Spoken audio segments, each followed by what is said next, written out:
My fellow countrymen, welcome to the stream! I am somewhat on time today. I am so proud of myself for starting the stream at 5 o'clock today, even though I had to keep the starting soon sign on for like over 5 minutes. But hello, everybody! Hello, Bowser. Hello, Kiyoma. Today's title is Kukai.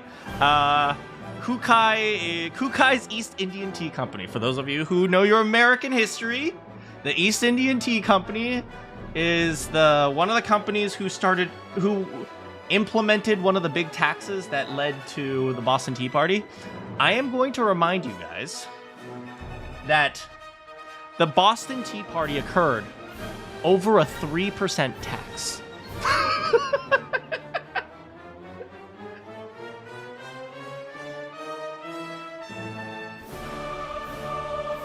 And so, we must protect our fellow countrymen. Okay, shut up, Britain. How are you all doing? Yeah, so a quick reminder that, you know, the Boston Tea Party occurred over a 3% tax, so if you ever want to mess with Americans, we will beat you over 3%. We will beat you over the head because of a 3% tax, let alone like a 20% tax. No. They weren't talking about 20. They were talking about 3%.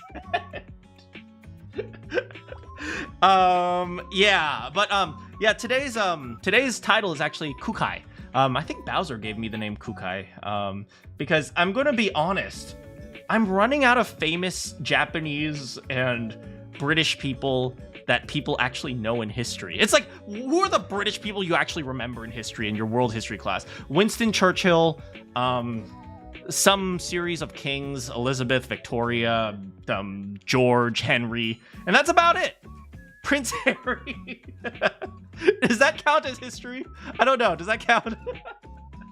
It's like, and Japan. When I ask people like, who are famous people in Japan?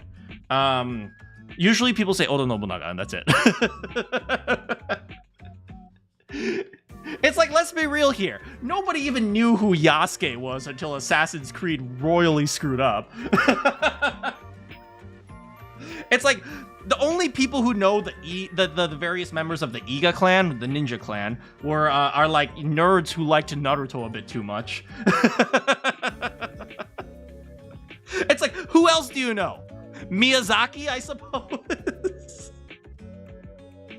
Like, who else? Maybe Prime Minister Abe, but it's like that might be a little bit too recent to be called history. The Yiga clan. Yes, the Yiga clan. That's who I'm talking about, not the Iga.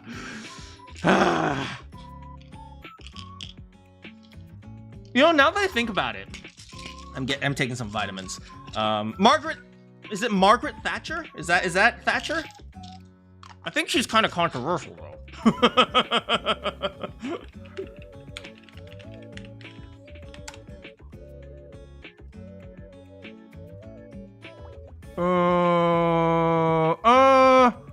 She died in 1990. Okay, maybe that's history.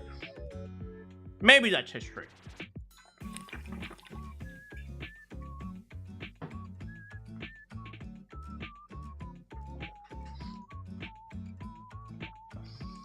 You're really trying not to make a joke, Yuzakura. As long as it's not a pun. Yeah, but anyway, I'm running out of names, so you guys got to give me more British names. You got to give me more Japanese names. Let's see. Who else can we think of?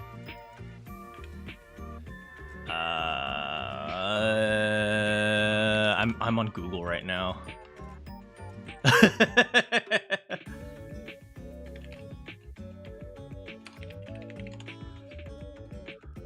Oh, hey, how's it going, Randy? Mamoru Miyano. Mario.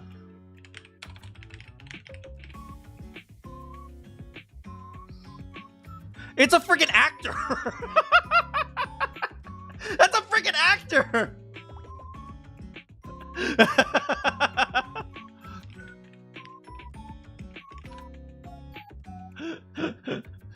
Oh, frick. Oh, hey, how's it going, Arcane?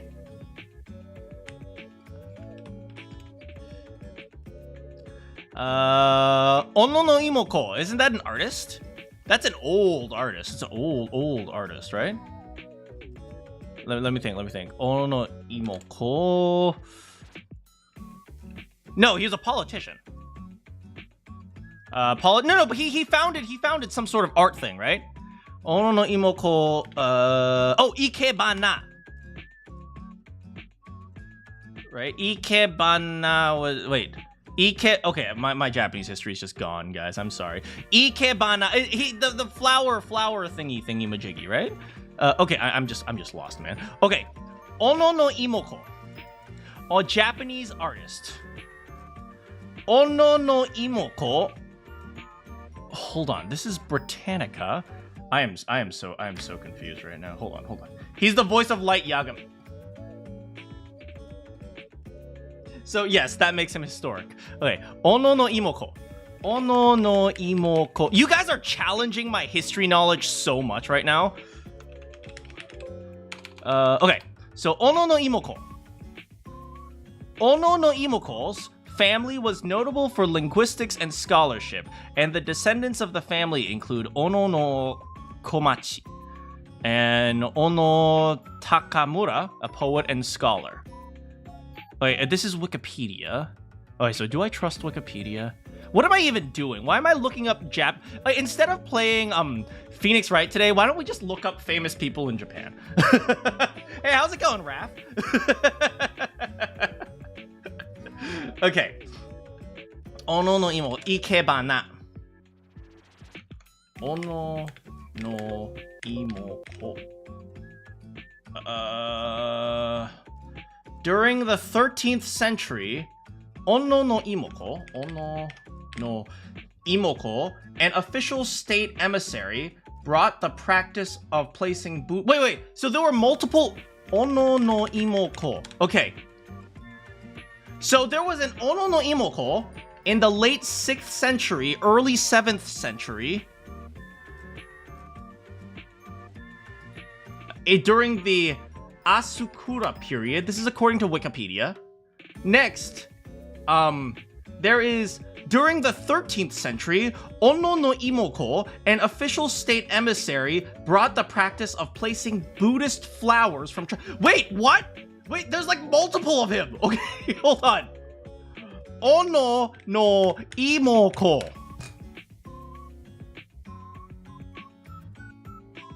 Who is the real Ono no Imoko? Who are you? This is why you don't trust Wikipedia, guys. Anyway, I'm done. We're in MILF City now. We're going to be having a lot of beautiful ladies today in the Phoenix Wright, or the British Ace Attorney. Anyway, we're just going to cut out that. After the stream, I'm going to cut out this first section because I don't want people to think that I don't know my Japanese history. I am the smartest person in the world. As you all know, I am very smart. I'm like more smarter than like literally every person. Like you guys are no, keep it.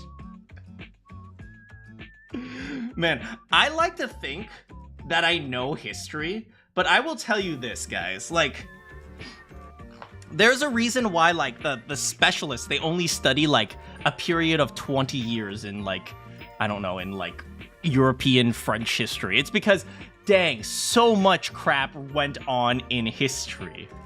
I like to think I don't. That is, honestly, I can kind of relate to that. Okay, there are a lot of hot people in this case coming up. I haven't even turned on my Wii Switch. I am not old. Laughs in current events. Honestly, there's a lot that is going on in the world right now. It's crazy. It's like, I cannot wait to read the history books written in like 2060. I cannot wait. The Wii is older than most of my audience. I don't actually think that's true. How old is the Wii? I think most of my audience is older than the Wii. Okay, the Wii came out in... How old? Oh, wait. So the Wii came out in North America. Wow, the Wii came out in North America before it came out in Japan. I didn't even know that. The Wii turns 19 this year. Okay. Let me count them up. Let me count them up. Right now we have 1, 2, 3, 4. No. Most of I'd say a majority of my audience at the moment is older than the Wii by like maybe like a couple of years.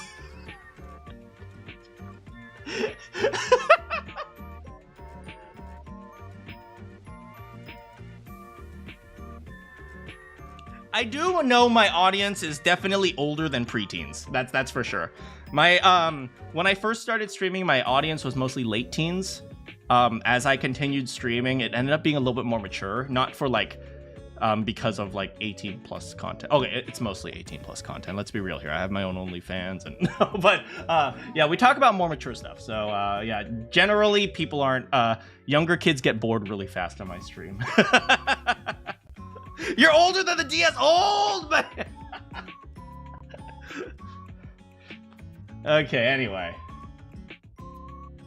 Yeah, it's actually one of the reasons why I haven't sustained like a super dedicated audience is because usually the dedicated audience is younger, and a lot of young kids get super bored on my on my channel. I actually remember this. I remember this very well.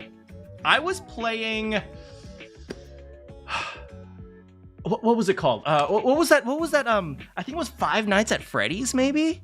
Maybe it was Five Nights at Freddy's. I don't remember. I don't remember what it was. I think it was I was playing like Security Breach. Right?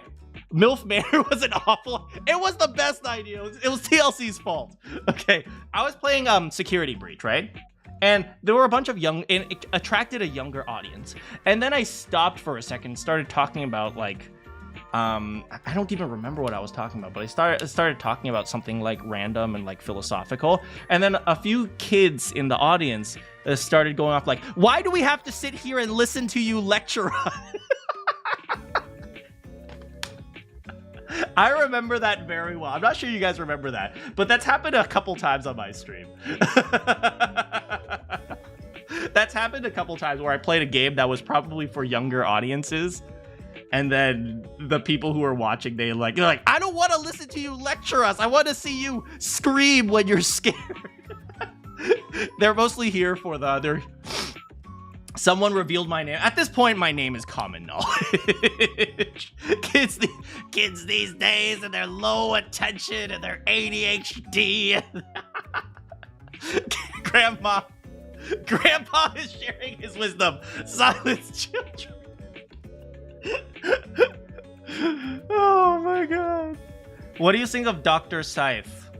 Oh my god. Oh my god. Oh my god. That should answer your question. But yeah, oh man, like I remember, like there have been like a couple times. Minecraft too. During Minecraft, I would like. I remember I created the unemployment center in Minecraft. Do you guys remember the unemployment center? I'm sure a few of you do. And I don't think half the audience really understood the implications of the unemployment center.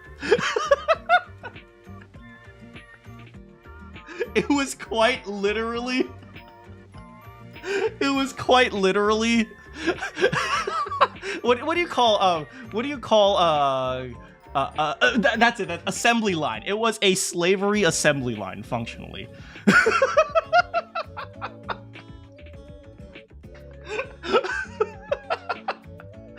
It was literally a mass production of. It went right next to the re-education camp. Trust me, they got educated as they were dying. Anyway, yeah, so, yeah, long story short, my audience is a little bit older than you might realize because I'm grandpa, and people don't generally listen to grandpa's wisdom until they're, like, in their 20s. Anyway.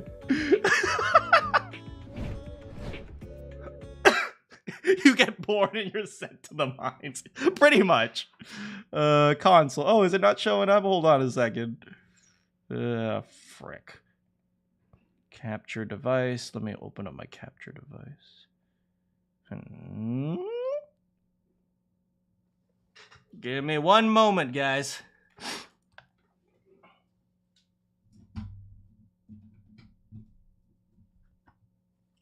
We're having technical difficulties. Ah, there we go. Pal World is basically unemployment center. Yeah, pretty much. It's one of the reasons why I love Pal World is because like it doesn't pull its punches in what you're allowed to do.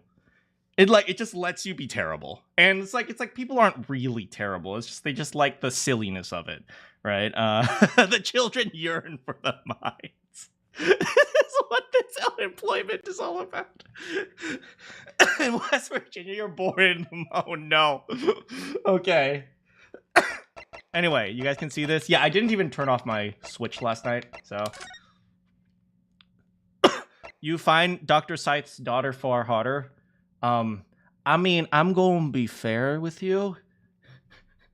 If I had an option to get dissected by either Dr. Scythe or her daughter, it doesn't really matter. I'd be dead.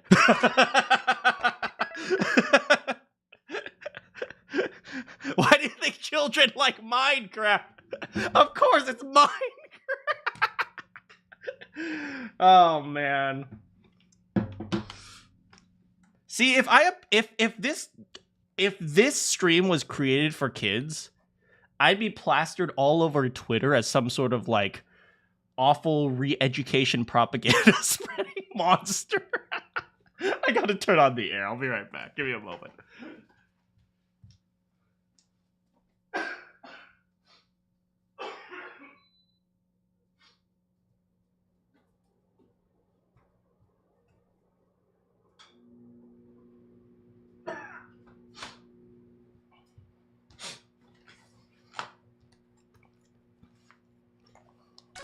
Propamana.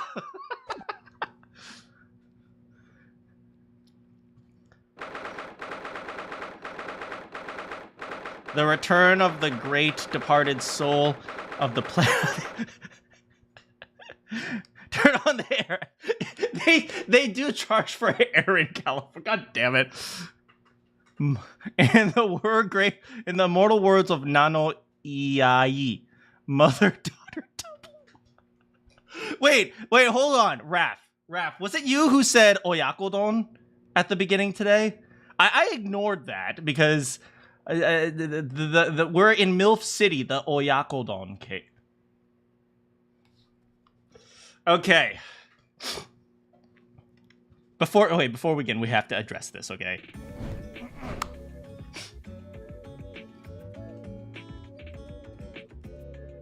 Okay, so we will learn today vocabulary. Japanese vocabulary. Oyakodon is a very delicious bowl of rice. So, don... Stream derailed. So, don essentially is a word that means bowl. So, people use don for like a bowl of rice, okay? Let me look up the exact meaning of the kanji of don.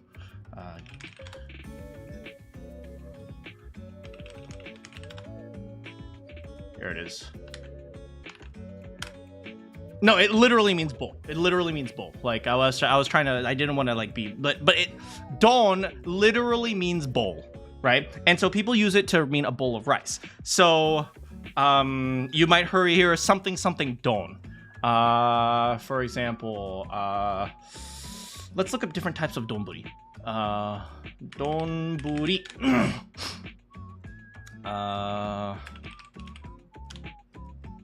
Let's see here.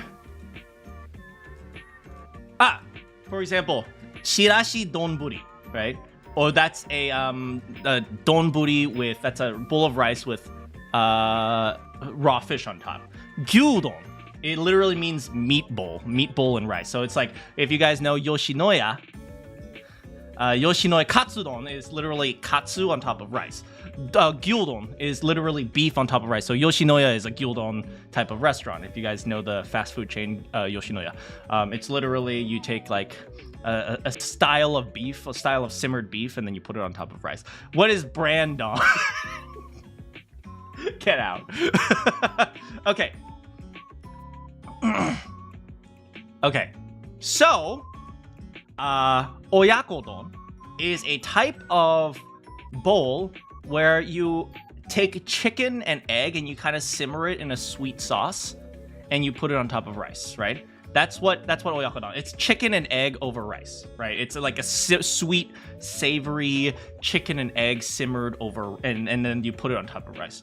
But the etymology of that is a little bit different. You see, the etymology of the term oyakodon, we talked about don, which means bowl of rice. So bowling is dawning. Okay, so oya in Japanese, for those of you who are learning your Japanese, what does oya mean? That's right, it means mother. Ko means child. So the oyako is the mother, which is the chicken, and the ko, the child, which is the egg. So you put the child and the egg together, and you have oyakodon. So, first of all, that is what oyakodon means. But you see, in recent years, there was this really interesting phenomenon when it came to oyakodon. You see, in the past 50 years, we've developed internet. And within the internet, we have developed something called hentai.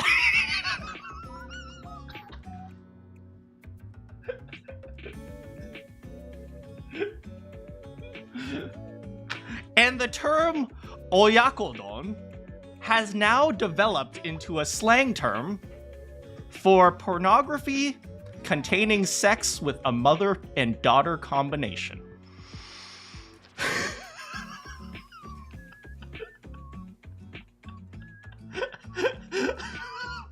So, when you're out there eating your chicken and egg bowls, remember that someone is using the exact same word to search for sex with a mom and a daughter. So, Raph, since you brought this up, I think it's only right to educate my audience on the vocabulary. Okay, that is a really obscure thing that I didn't expect any one of my audience to actually know. That's pretty deep-seated into Japanese culture. I am shocked that you know this.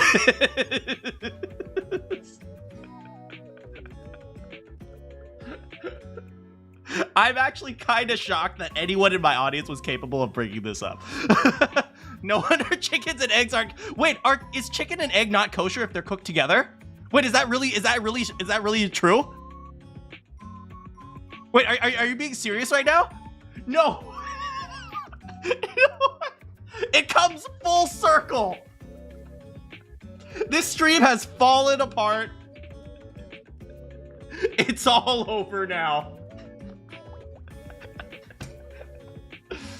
I need my coffee.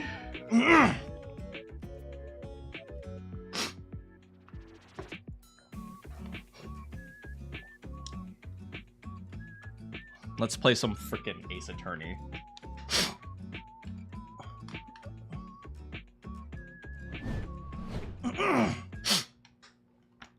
Okay, I think you guys can hear this. I'll make sure. There's no sound right now, so. 24th of October. 11:53 a.m. The Old Bailey Defendant's Antechamber. Hi, Sholmes. So glad you could make it. I've been eating something called a donbori. Isn't it delicious? Do you know what else is a donbori, Mr. Naruhodo? Thanks, Sholmes. Oh, have you been watching from the gallery? I've been on the edge of my seat the entire time. Courtroom trials are fascinating affairs. As a spectator, at least. I'm glad you've been enjoying yourself. Hey, Hairbrain. Yeah, I have to ask. What on earth is going on? It makes no sense. What is this professor business all about? I mean, I'm going to be real here. The direction this trial has gone, like, it almost has nothing to do with Hairbrain now. Like, last time we cross-examined Enoch Drebber.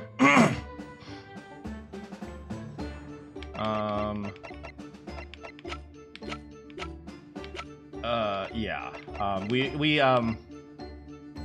We cross-examined Enoch Drebber. We found a few things. First of all, that he has a grant with Odie Asman. Some sort of research grant with Odie Asman. And we also found that he is likely the one who took the professor thing to threaten, I think, Courtney Scythe, formerly known as Courtney Stevens, because she was the one who did the autopsy on the professor. And yeah, so you can blame 100 Kanojo for my not. Okay, I don't know what that is, but I know 100 Kanojo means 100 girls, so I am going to pretend I didn't see that. He doesn't look like any professor I've seen before. Who is he? Of course. You were in Germany already 10 years ago. Ah, yes, the professor. When I discovered he was the one who had been abducted, a sense of foreboding stirred within me. But who knew the monster would come knocking at your door? My heartfelt sympathies. Thanks, Sholmes. Lord Van Zeeks is even more intimately tied with this case than any of us realized, is he? Yes, how true. Especially since juror number 2 ships Hairbrains. Oh, freaking juror number... It's always juror number 2, huh? His great friend from university in the dock. And now a waxwork of the killer who took his esteemed brother's life. Makes an appearance too. I imagine the shrewd Mr. Reaper failed to foresee this kick in the teeth. An extraordinary move on your part, my dear fellow. Throw that in front of the man. Make it sound deliberate.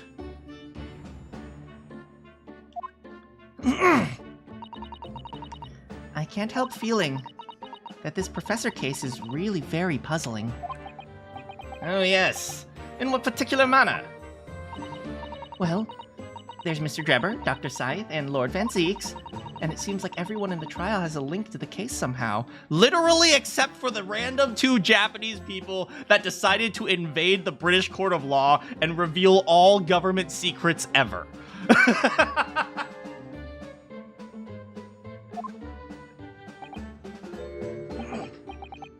Yes, in fact, I alone am not a member of the set. So that leaves me with an empty set, all alone with no intersection to any other. Excuse... I actually have no idea who this is. The Oyako Dawn, it's coming! What? I mean... What? I didn't say that. I need some water.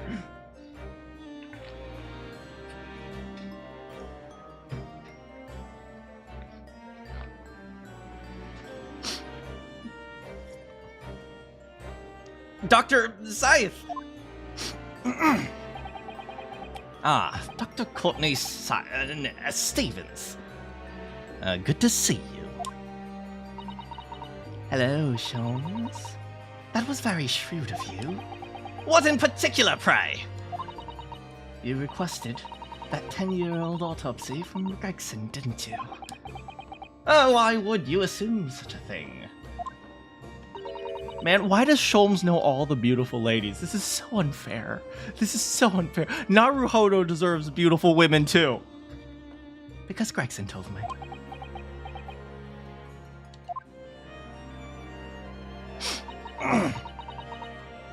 To think it's been 10 years. 10 years in the laboratory, wielding my scalpel. I smell of nothing but corpses and disinfectant. That's the most beautiful perfume I've ever smelled. Ryunosuke has Susato. He does have Susato. That is true. But Susato is abusive. A policeman on the jury happened to say had a lot to say about you as it... Oh, a policeman on the jury had a lot to say about you as it is, Dr. Scythe. And I've accused you of being complicit in what happened. I'm hoping you'll take to the stand and tell the truth about what really happened. No. That certainly won't be possible. Lord Van Zieks won't be summoning me as a witness. What? What? Government secrets? Lord Strongheart has forbidden it. It's implied that she's been married at least 3 times. Let's be real. She killed all 3 of her husbands. Let's be honest here. Let's be honest here. She is 100% she is 300% a Black Widow.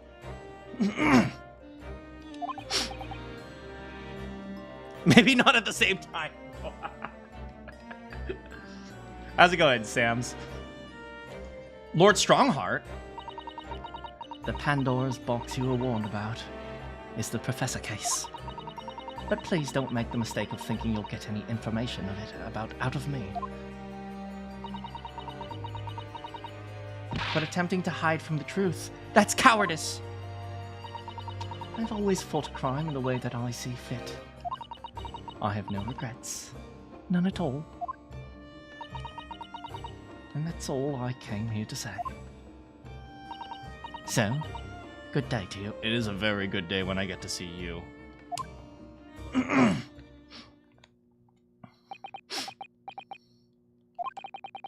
She mentioned it too.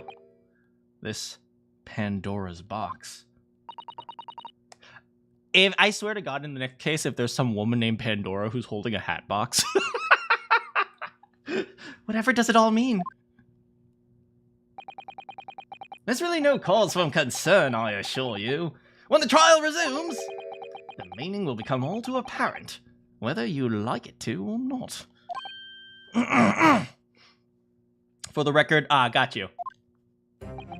Now then, I believe it's almost time. I must make my way back to the public gallery. The edge of my seat awaits. That is my pillow on where I sleep. I think maybe you're enjoying yourself a little too much. Ah, yes, one word of warning. The Oyakodon is coming, Mana. No. No, don't quote that. Please, whatever you do, don't quote that. Oh, man. If in the course of this trial in this afternoon, you perceive even a shadow of doubt about the truth, don't let it out of your sight. Pursue it like a dog with a bone. I'm going to be honest, Sholmes. I have told my boy Ryunosuke this over and over again. It's not my job to pursue the whole truth and nothing but the truth, so help me God. Literally, my job is to advocate for my client, okay? If I get a not guilty verdict, I'm gonna go with it, okay? If I can advocate for my client, I'm gonna go for it, okay? Don't give me this, oh, but actually, he might possibly be not super innocent, and therefore, you should still try to get him in jail. It's like, no, don't give me that crap. Don't give me that freaking crap.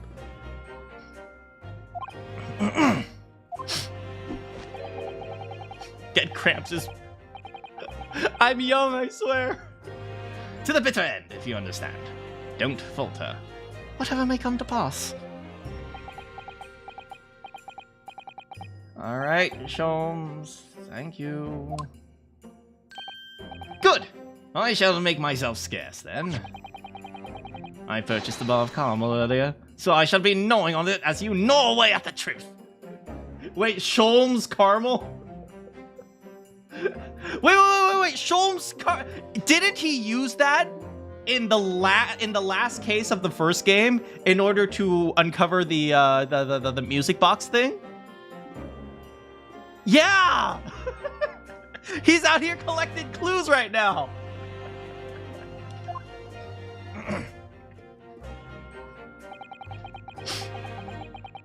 What did the warning from Sholmes really mean, I wonder? Especially a bit about whatever may come to pass.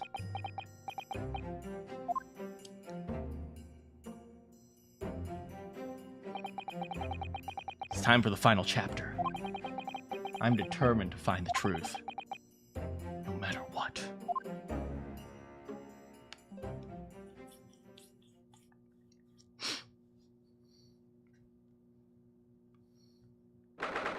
(24th of October, 12:40 p.m. The Old Bailey courtroom.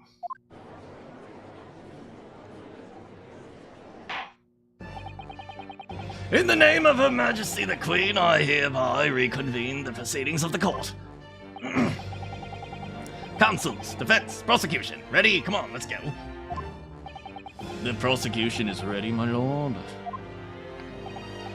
Yes, my lord. The defense is also ready. I don't know what it's about to come. As the court is aware, the case under our scrutiny began with a damaging incident at the Great Exhibition. Yet now we find ourselves embroiled in the details of a convicted felon who was sent to the gallows a decade ago. This trial has certainly defied all expectations. It seems to be the fate of all trials in which this Nipponese is involved, my lord. So then, let us begin with our exploration of the defense's assertion that the waxwork was cardinally involved in this manner. Lord Van Zinks. My lord? Are we still awaiting the arrival of Madame Tuspels?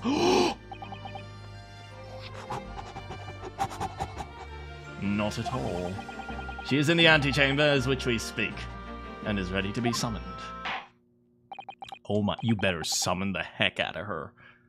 Bring in the witness! At once, my lord. Bailiff, show Madame Tuspels to the stand. Here we go. Here we go. Things are about to become a lot more intense, if you know what I'm saying! Woohoo! If Drebber is responsible, as I'm sure he is, it means he must have an accomplice, and Dr. Scythe. And what connects the pair of them is the waxwork. Yes, the model of the professor. That's the key to the link between these otherwise unrelated individuals. It's a tenuous link, admittedly, but at present, it's all we have to go on. Guys, let's save the talk about 100 girlfriends until the chat part of the stream, okay, guys? State your name and occupation for the court, please. Wait, is she crafting a Scholz?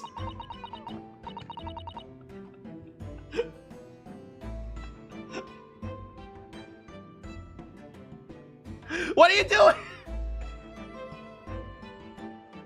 We've lost her! We've lost her! Thanks, Randy. For now, only 2 girlfriends. Silent Dispels. Oh yeah, hold on. Girl French. Oui, oui, ho, ho. Oui, oui, oui, oui. That's how I find my French girl. My name is Madame Esmeralda Tuspels. I am a waxwork... Oh, that's German. I am a waxwork artisan and the proprietress of the Madame Tuspels Museum of Waxwork. Oh, she doesn't go v, that's German. Okay. You will have to pardon me for working as I testify. My new exhibits must open very soon. Does it feature Scholz? So he finally gets a statue. Now there are going to be 2 of them. Oh, no. Oh my. What expression is she carving on the Oh no, we're losing her! A number of days ago, a particular waxwork model was stolen from your museum. Can you confirm this? Oui, that is true. At first, we believed that it had been kidnapped. A waxwork model Yes, my lord. There was a demand for a ransom money left behind by the culprit. However, according to what I have just been told outside the courtroom, that was not the true reason. I understand it was utilized as a substitute for the body of a murder victim. At present, that is no more than conjecture proposed by the defense. This is the victim of the case in question, Mr. ODS Man. But of course, I know him well. He is a part of my odious personages. Wait, really? Damn, she's just out here cloning everyone. I detest to say what is evident, but Mr. Asmond does not resemble the professor at all. Yes, but perhaps their faces are very similar. Are you suggesting that we should see now the demasked visage of the professor? I have here the key, but it is strictly forbidden to open the lock. Oh my, girl, you have the key to my heart, if you know what I'm... This is absurd! Pardon? I don't know what face you've carved onto your fancy figure beneath the mask. But clearly, it won't be that of the actual killer. Right, because no one, the general public shouldn't even know the killer.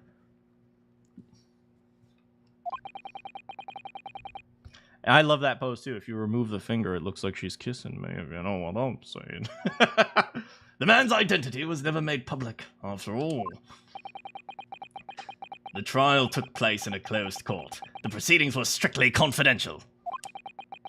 The condemned man was summarily executed.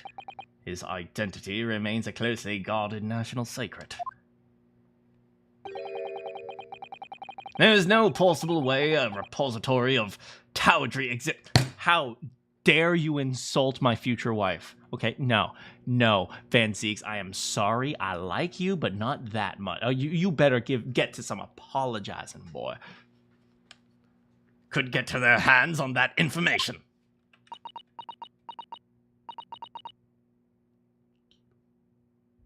I don't speak French. Que dommage. Quel dommage. Que dommage. Oh, he's gonna catch a lot. Oh, my hands, baby. It would seem you are unaware of the two spares principles. What principles? The family Two Spells has always prided itself on sculpting its models à la perfection. Every detail, including the visage, is fastened with complete fidelity. Et voila, our principles. There's a well-known legend about the Two Spells waxworks from the time of the French Revolution. Right, her family are French immigrants. Are they considered I guess they're still considered immigrants. A member of the Two Spells family is said to have made a waxwork of the queen who was executed. I mean, let's be real here. If she was out here sculpting, like, executed queens, she was probably a political refugee. She was definitely not just a normal immigrant. Oui, that is true. It was a century ago now. Or her grandma was. I believe the queen's face was carved in the minutes following her death, actually at the guillotine side. You are correct. The model is on display still today in the House of Horrors. Wait, is it? Oh, I guess maybe if we could do a 360 in that room, we would see it. The Two Spells will stop at nothing to obtain a faithful replica of our subject. Look at that smile. Oh my. This is a perfect character. Dear me. A somewhat disturbing tenacity of purpose. Let me be real here with you guys. All the greatest artists in the world are somewhat crazy. Let's be real here. Let's be 100% real here. Because if you cannot be dedicated to, like, reality and, like, truly representing something, and because that is really uncomfortable, uncovering or understanding the truth. I say the same thing about journalism to an extent. But journalism has become a little bit less caring nowadays. In other words, autism. I mean, to be fair, you could certainly make that argument. You're not entirely wrong there. It is the only way to obtain a truly lifelike representation of the subject. And it has been my how I would love to be that finger right now. Oh my god. Mwah, mwah. I mean, sorry. What? It is the only way to obtain a truly life, and it has been my family secret for generations. Do you mean to say that beneath the mask? Oui, the true visage of the killer is there. This is ludicrous. It is out of the question. The professor spread terror throughout the Great Britain. As a result, the Madame Tussauds special exhibit remains extremely popular. DLC downloads every day. The killer, emerging from his own grave. It is a sight to behold. You should come. You come to the exhibit. The DLC also includes free cosmetics.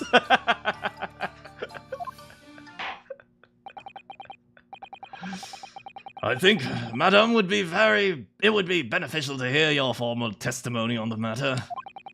You will explain every detail of this macabre mortal and your personal involvement in its creation. Why is macabre spelled with an R-E? Macabre? Macabre? Macabre.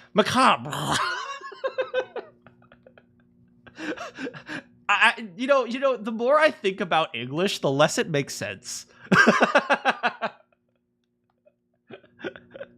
You also love Scythe's daughter because she's also I mean, she was obsessed with dissecting me, so yeah, kinda. Macabre. Bruh.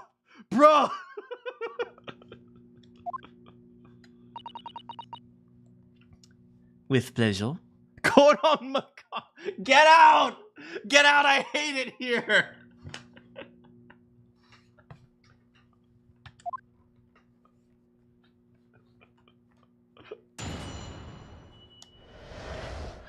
The professor.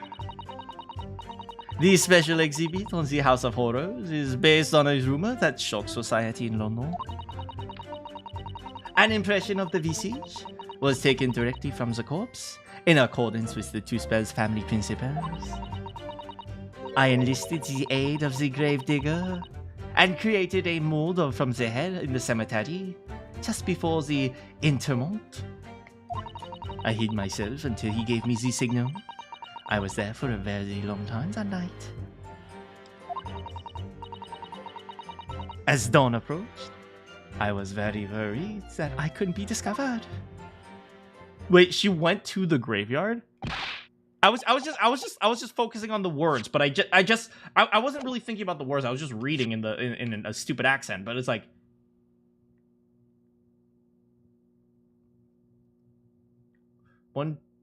she actually went to the graveyard and dug him up? Wait, so then does that mean wait, was Enoch Drebber the gravedigger? Or was it someone else? Did we put him back in? Like, wait, but if she dug him up, she would know that he was alive, right?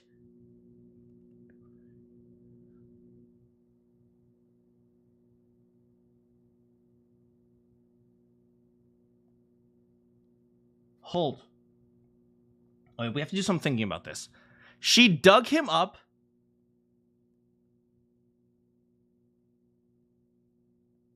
And she would have known that he was alive because he would have been like, whoa. Right?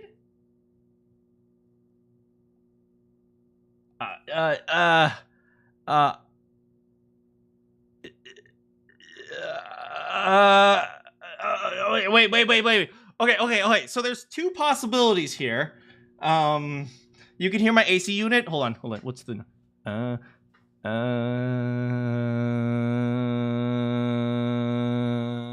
See, that's pretty good.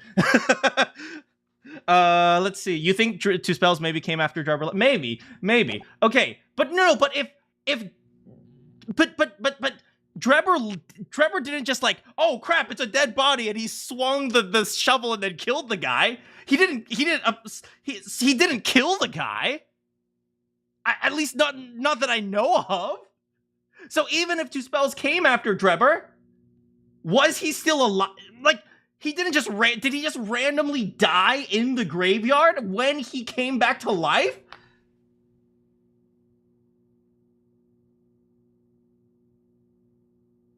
Okay, so one thing we need to ask her is, did you know that the person was alive or dead? Was the person dead or was the person alive? This is like super, super important. We need to know whether or not the person was alive or the person was dead. Okay, that is really, really, really important. We have to make sure we know this. Oui, I will do all that is necessary to achieve the true resemblance my family is created for. Oh, wait, you know what I just realized? Van Zeeks is going to freak out about this. I get it, Raph. Let me have my process. This is my process of doing detective work, so let me have my process, okay? Okay, so Van Zeeks is gonna freak, man. Because, Van Zeeks, like, you know what, we'll just let Van Zeeks talk. Nobody else knew, only the gravedigger. What harm did it do? So you truly saw it. The face of that monster. Wait, does Van Zeeks know who the professor is? Oh, of course he did. He prosecuted her, right? Right? Didn't he, like, wasn't it something along the lines of, like, his brother died, so he took the case or something like that? Was that right? Or was it someone else? I don't remember. Was he old enough to be a prosecutor at the time? He did? Okay, okay, so... Yeah, I think, wasn't that like his first case or something like that? Like, I don't remember exactly what the story was, but like, he must have seen the face at some point, yeah.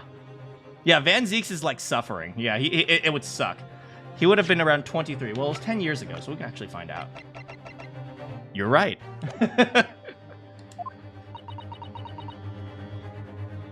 Van Zeeks had become a prosecutor. Yeah, so that was like one of his very first cases. Naturally, I was aware at the time his identity was a secret. See, I can do math. It was his very first case. His very first case as a serial killer. That is hard, man. That, like, okay, in the modern day justice system, at least in the United States, if you get a novice, like a rookie dude, to take the lead on like a really, really, really important murder case, you can argue, you could probably like appeal based on malpractice and stuff like that. It's like you might have an argument for malpractice there. That's how difficult some of these cases are. But I mean, this is the old British justice system, which I know nothing about. But Two Spells would not be Two Spells if we did not insist on absolute fidelity to our sculptures. Oh, I'll give her absolute fidelity of me. I don't believe this. I myself have seen the special exhibit at your museum, madame. Wait, the judge frequents waxwork exhibits? I have bought the DLC personally. I thoroughly enjoyed it. It was worth the money. A truly blood-curdling scene in which the murderer is emerging from his own grave.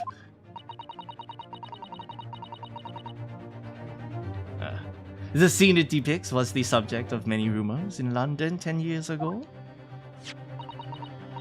I have here a newspaper from the time. Wait, she just... I guess she prepared, man. A special exhibit based on the picture of this article. Ah, look, there's Drebber. And there is... Scary dude. It looks like a zombie. He's drew like a zombie. It was the most detailed account on what happened, according to as reported by the eyewitness who saw it. 10-year-old article. Hold on. We gotta check again. Man arises from the grave. Too absurd for words. Gimme. Man rises from the grave at Lowgate Cemetery, the best behind the prison of the Knights of Hell. Mr. Dreb. Wait. Oh, okay. Mr. Drebber's dreadful encounter. Wait. Oh, there's no way.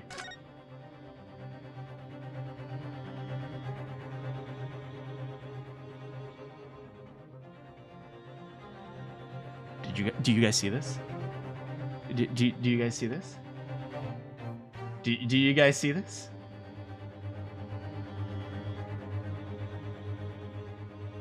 Do you guys see? Oh my! If this ain't the thickest plot of all time! Damn, boy, he's thick! Oh my goodness! This is one thick ass plot!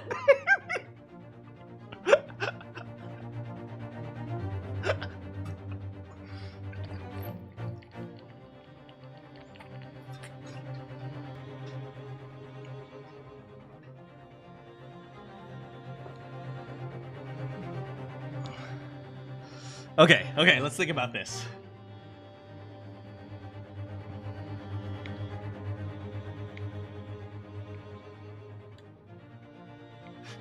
Asmongold. God damn it. Okay, this plot's so thick, it can crush on you. It can crush you if it's sound.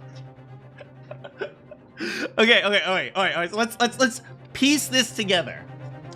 Asmon published the picture or some sort of like illustration of the article of the okay, this implies that Odie Asmon wasn't just a venture capitalist, right? He was a venture capitalist according to Hairbrain, but he used to also be a journalist? Okay, oh look. There was a great fire, apparently. Mad sheep rampage. Unexplained phenomenon grips Oxfordshire region. Charles Darwin to receive medal. The Great Stink. Parliament is finally to address the foul issue. Wait, what the frick? It's all the... Okay, but long story short, Asmon, the university student who experienced this shocking event is Mr. Enoch Drebber. You guys might not be able to see it. I'm reading this right here. Mr. Enoch Drebber, a disciple of the University of London and a resident of its student dorms. Mr. Drebber's dreadful encounter. And we know that the police covered this up. The Great Stink was a real thing. I'll have to look into that. And we know that the police covered they buried this event, right? So maybe Drebber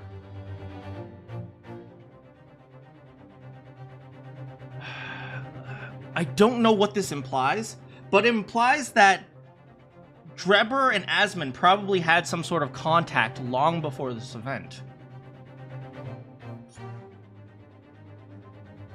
And it was considered to be or fake, or at least the cops denied it. Yeah. The cops denied that this event ever happened.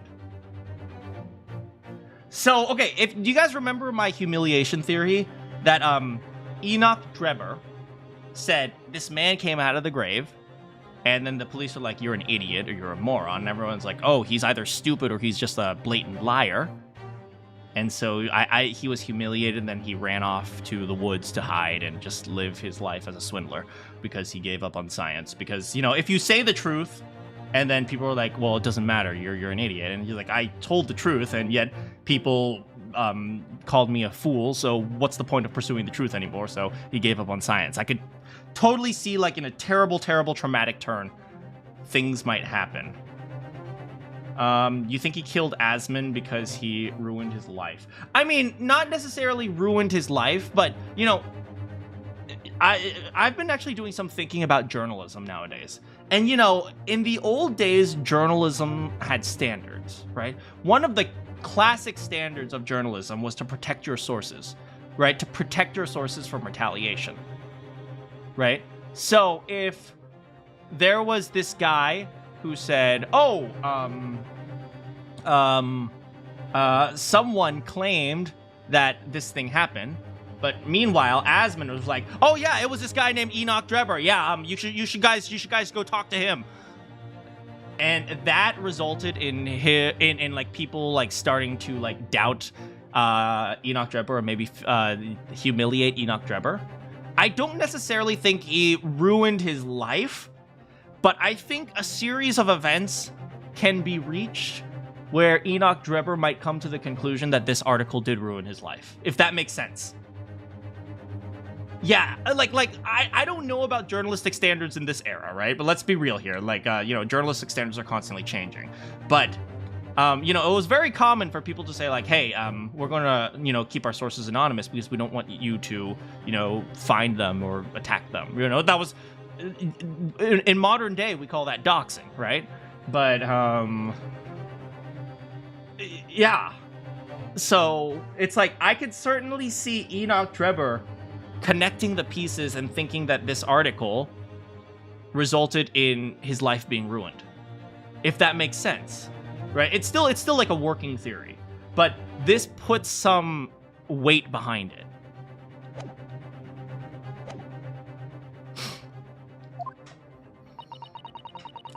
The public enjoy absurdity, monsieur. Why do they think you think they play this game? That the speculation is something you won't confirm. Thank you for watching out for spoilers. But yeah, that's my working theory right now. It was common practice to keep sources protected in this game's era. I mean, I think it's still kind of common practice. I feel like nowadays journalistic standards are all over the place, but you know, back in my day, we had standards. And it's a waxwork from the exhibit that was stolen some days before the incident at the Great Exhibit, wasn't it? Exhibition. That is correct. The professor you see before you. Okay, you're number 6. Huh? What? What?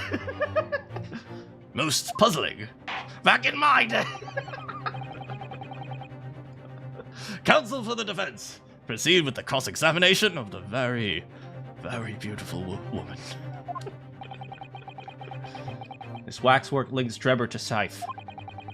There has to be some reason for that. I want to see his face. Okay, let me see his goddamn face.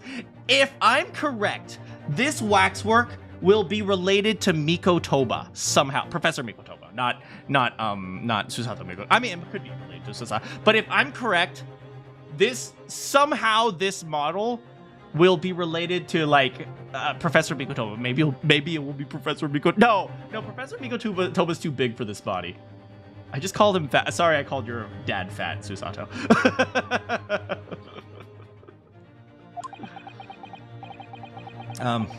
But I'll find it. I'll get to the bottom of what really happened. Professor Miko Toba.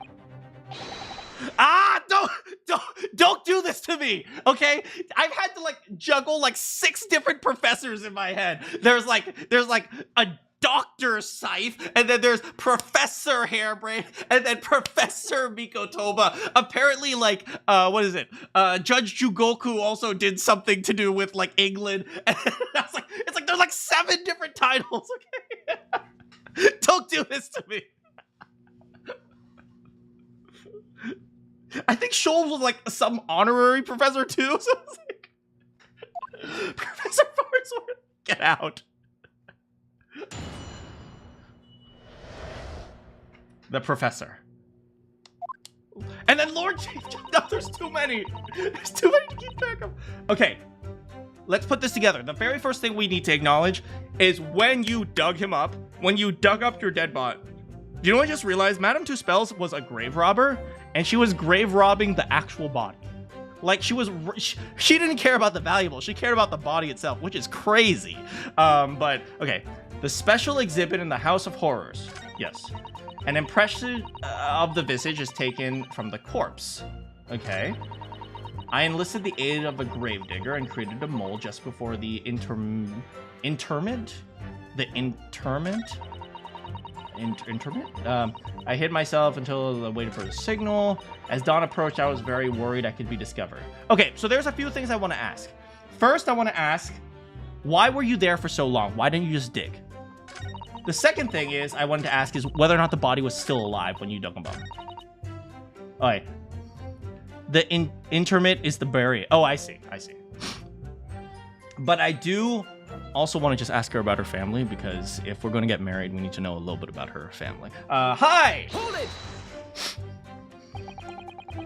She would have been 16 at the... Oh my god! Yeah, she was like a young genius artist. Holy. And that rumor would be? A 10-year-old tale now, but the one that no Londoner would ever forget. Right. I know just what you're talking about. Oh, of course. Oh, she's the true crime girl. It couldn't be anything else. Wah, Luigi! Yes, the story will never disappear. Wah! The tale of the condemned killer rising from the dead. Juror number 2, is she Irish? The tale, that is the central attraction for the House of Horrors DLC. The rumor was whispered all over the city, and it was like this. You don't think she was Irish? I guess I'll look it up later. It was in Lowgate Cemetery, behind the prison, in the dead of night after the execution. The interred professor slid back in the stone slab, covering his tomb, and emerged from the grave. A young man who was witnessed this, felt a scream welling up from inside him. Wait a second. I just realized she has a waxwork of Drebber, which means at some point she also met with Drebber. So it wasn't just that she got this dude of the professor. She also met with Drebber at some point. My AC is loud. Give me a moment.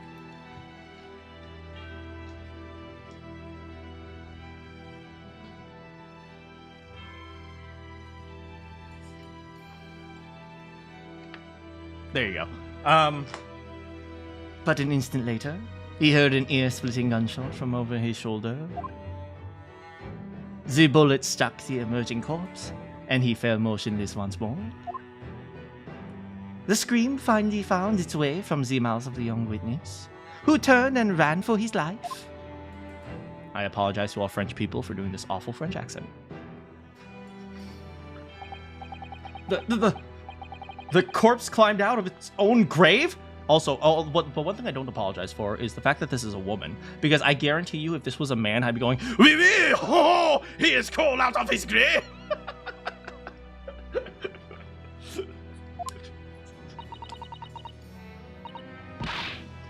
Then somebody shot him? Who was it? Nobody knows, even today. But remember, it was just a rumor. Perhaps nothing more than a ghost story. The good people of London, they love stories like this. That is why they read The Great Detective. Take that back! Isn't Gregson? Gregson is going to Paris. Yeah, he got like assigned to Paris. He's gonna be taking Gina away. I wish her the best in Paris. That is why in every newspaper across the capital. But it was just a story. I mean, this is exactly the scene that can be seen today in your museum. Oui. The special exhibit was modeled off of that very illustration. Wait.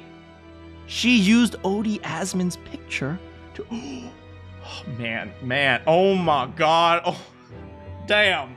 damn if this plot ain't thick. Oh my goodness. Man, this plot is slowly developing thunder thighs, if you know what I'm saying. For a while afterwards, the contents of the articles were reproduced in every newspaper imaginable. Madam, might I say something? Please? What is please in French? Frick, I forgot all my French lessons. Go ahead, mademoiselle. When something is described as a rumor, it doesn't necessarily mean it's entirely made up. I believe that often, rumors contain elements of truth. Merci means thank you, I think, right? I see that the people from the East can be just as astute as the people from Europe. That's kinda like underhanded racism right there, Madame Two Spells. I don't care if you're racist, though, because you're beautiful. What? Oh, s'il vous plaît, of course. Can we be sure, for instance, That the professor's execution was success. Susato, you can't just, like, lay out my theories, man. Or girl. it is not possible for the dead to come back to life? 10 years ago, I was there in Lowgate Cemetery. After the criminal known as the professor was killed by hanging, I took a wax impression of the visage from the corpse just before it was interred. So I can assure you, the man was dead. Oh, well, that answers that.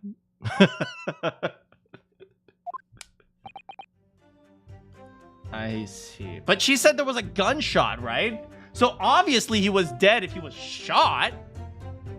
Okay, so let me see if I can piece this together. Hold on. Let me see if I still have...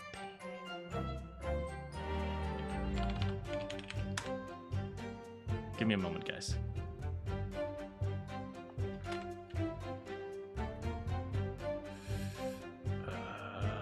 Here.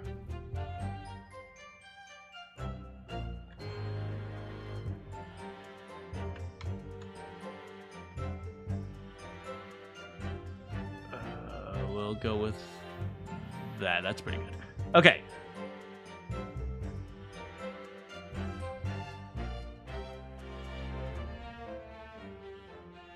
Okay, let's try to piece this together, guys. So there's a few things that we have to think about. First of all, okay, so let me draw a line. This is the timeline. Okay, so first of all, pencil, pencil, pencil here. We'll probably make it a little bit thicker. Okay. This is the beginning.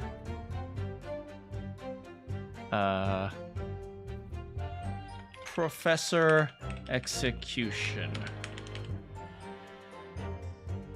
Let me make it bigger. I'll just make it bold. Maybe you guys can see it better if it's bold. Can you guys see that?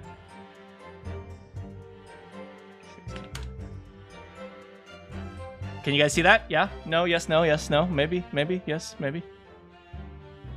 Susato is staring into the future. She's pretty smart. Okay, so Professor Execution. Thanks, Sams. Professor Execution. Alright, importantly, failed. So for some reason, the professor was never executed. Okay, next, here.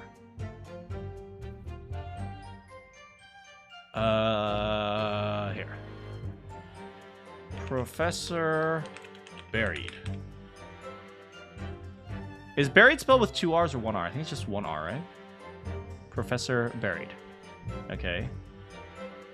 Then... Oops. Oh, fuck. There. Stop. Go. Whatever, I don't care. Okay, Professor... Nah! Professor buried. Then...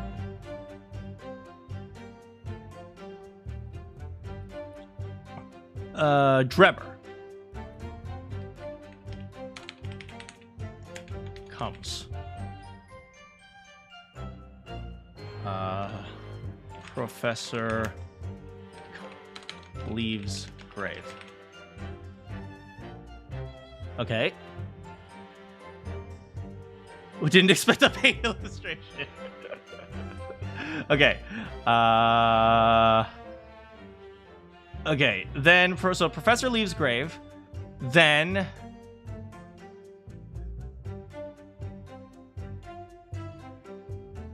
Drebber runs. Drebber runs.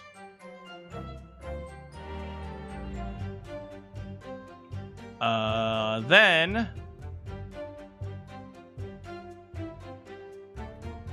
Professor shot.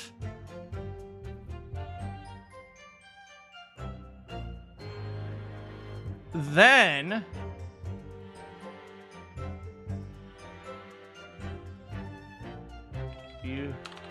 the most beautiful French lady ever comes and digs up the professor. Okay. So I think this is probably the timeline of events. How's it going, Indigo?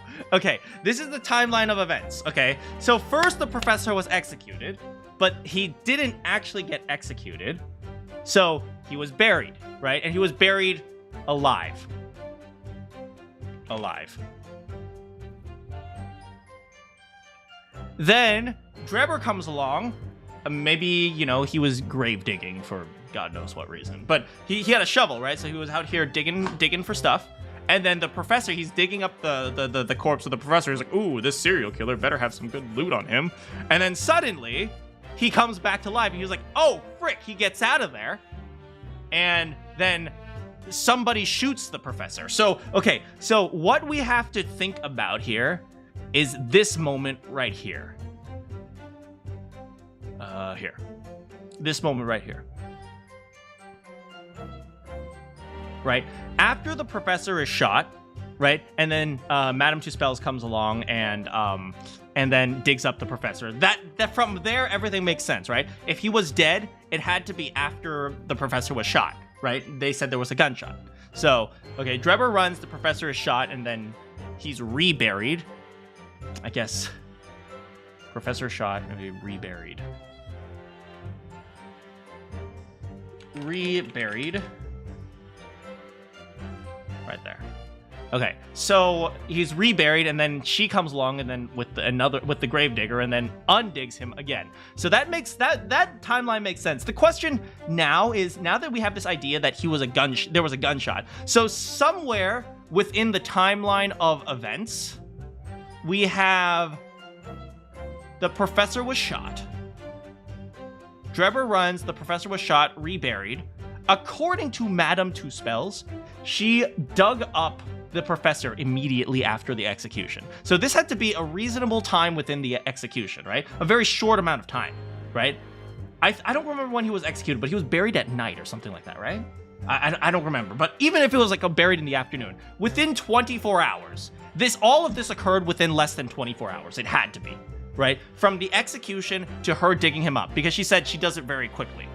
Executed at midnight, even better. Okay, and she said something about like dawn would be when she finally got a chance or something like that.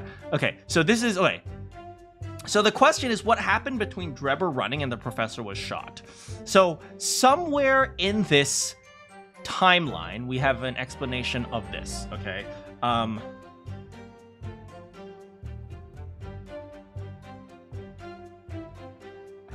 People don't want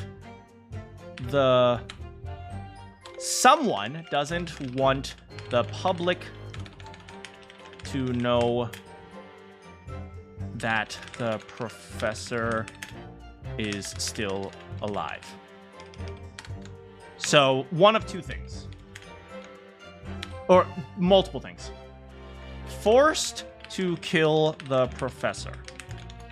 Maybe they didn't want to, right? the moment the public realizes that he was alive. Oh, whoops. Wait. Frick, I wanted to. Oh, hold on, I can do this. There. Wait, why can't I? What's going on? Well, you guys are gonna have to deal with that awkward space.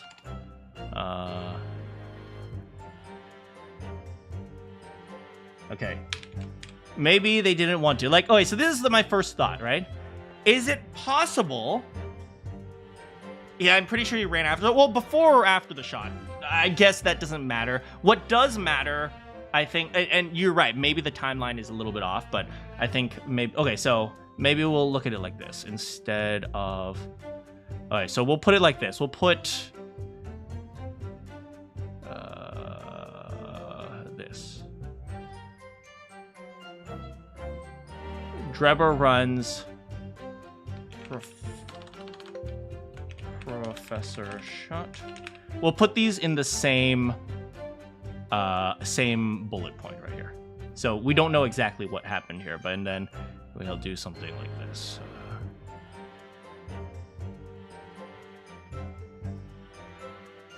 Something like that. There, it's a little bit better now. Okay, so within, somebody doesn't want the public to know that the professor is live, so they had to kill them, right? Like, we know that, for example, right, if Scythe lied about the execution, right, then maybe she was trying to keep the professor alive. As I mentioned before, it's possible that people supported the professor, right? Because to some people, he's a murderer, but he was only killing aristocrats. And, you know, with the corrupt government going on, maybe people thought he was a vigilante, right? So, yeah, okay, so that's one possibility. That's the first of all, right? So maybe somebody doesn't want to know anyone to know the professor is still alive, right? And so they had to kill him, because if somebody was questioning whether or not he was alive, they had to say, okay, well, now we need to prove to the world that he's dead. So they had no choice here, right? That's the first thing. The second thing, oh, I drew an arrow, even though I wasn't ready for it. Sorry, arrow. The second thing we have to think about is, okay, they didn't want to. And second, we need red. Discredit Drebber. They had to paint him as crazy. Okay. So, because the government didn't want people to know that Drebber was alive, they had to, 1, discredit Drebber, and 2, actually kill the professor as proof. So I think this is what happened, okay? I think that... Okay, so this leads me to a singular conclusion.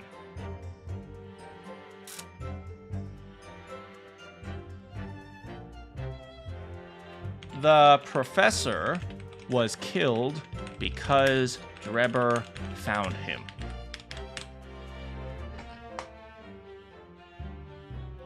Alright, so that is my conclusion from all these events right now.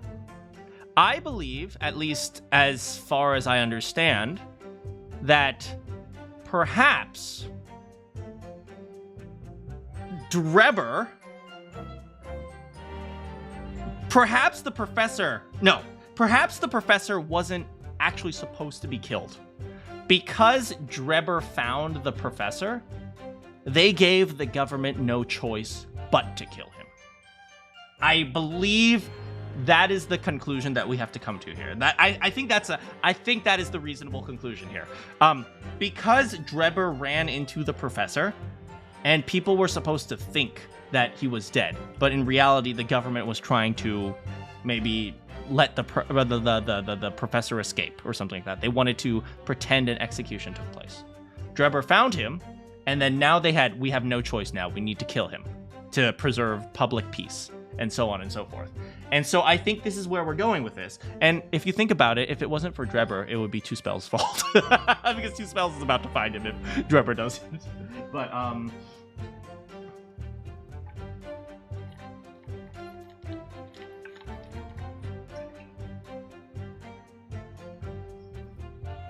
yeah, I do enjoy, trying to figure out the timeline. So thanks for hanging out with me while you guys stare at this big paint screen. So this is my conclusion. We have, because, oh wait, the entire thing with Drebber was an accident. And I think, not complaining, okay, good. Okay, good, I'm glad to hear that. Have I considered a career in professional timeline graphic design? Hold on. If we're gonna do graphic design,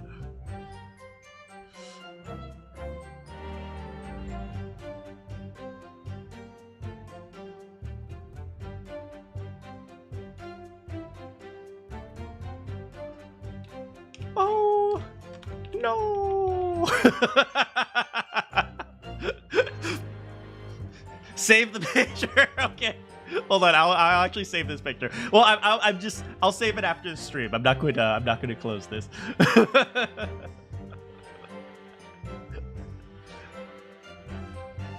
I could have gone pro if I didn't sprain my pinky. Yeah, I was on track to be a fully fledged graphic designer. Okay, I'll make sure I remember to save the picture. Anyway. Yeah, okay, so that is my conclusion. My conclusion at the moment is that Drebber forced the government to kill the professor, and which I think is a fairly solid conclusion, at least at the moment. He forced the government, the corrupt government, by the way. I'll call it the black government. Wait, that sounds racist. I'll just call it the criminal government.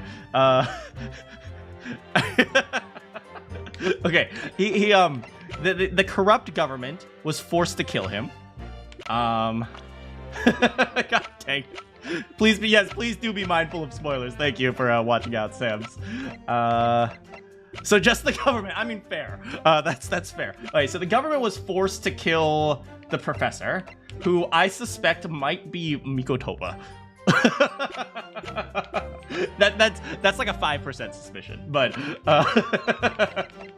and then they were forced to kill him somehow. I don't know exactly. Like, if it was Mikotoba, maybe they killed someone else instead. But that's the general idea. We have a black company as a Japanese term. That is true. Black company is a term in Japan. So, black company is only a thing in Japan. Well, this game takes place in wait, it actually doesn't. So, so yeah. So I think that's what happened. They had to destroy this man's career because if they didn't discredit him, the people would find out that the government was corrupt, going around torturing criminals or something like that. Something along those lines. And Scythe is complicit in that because she was the coroner. I see. I forgot what we were talking about. Hold on. Okay. The man was dead. Okay. It would certainly appear that the condemned man suffered the intended fate.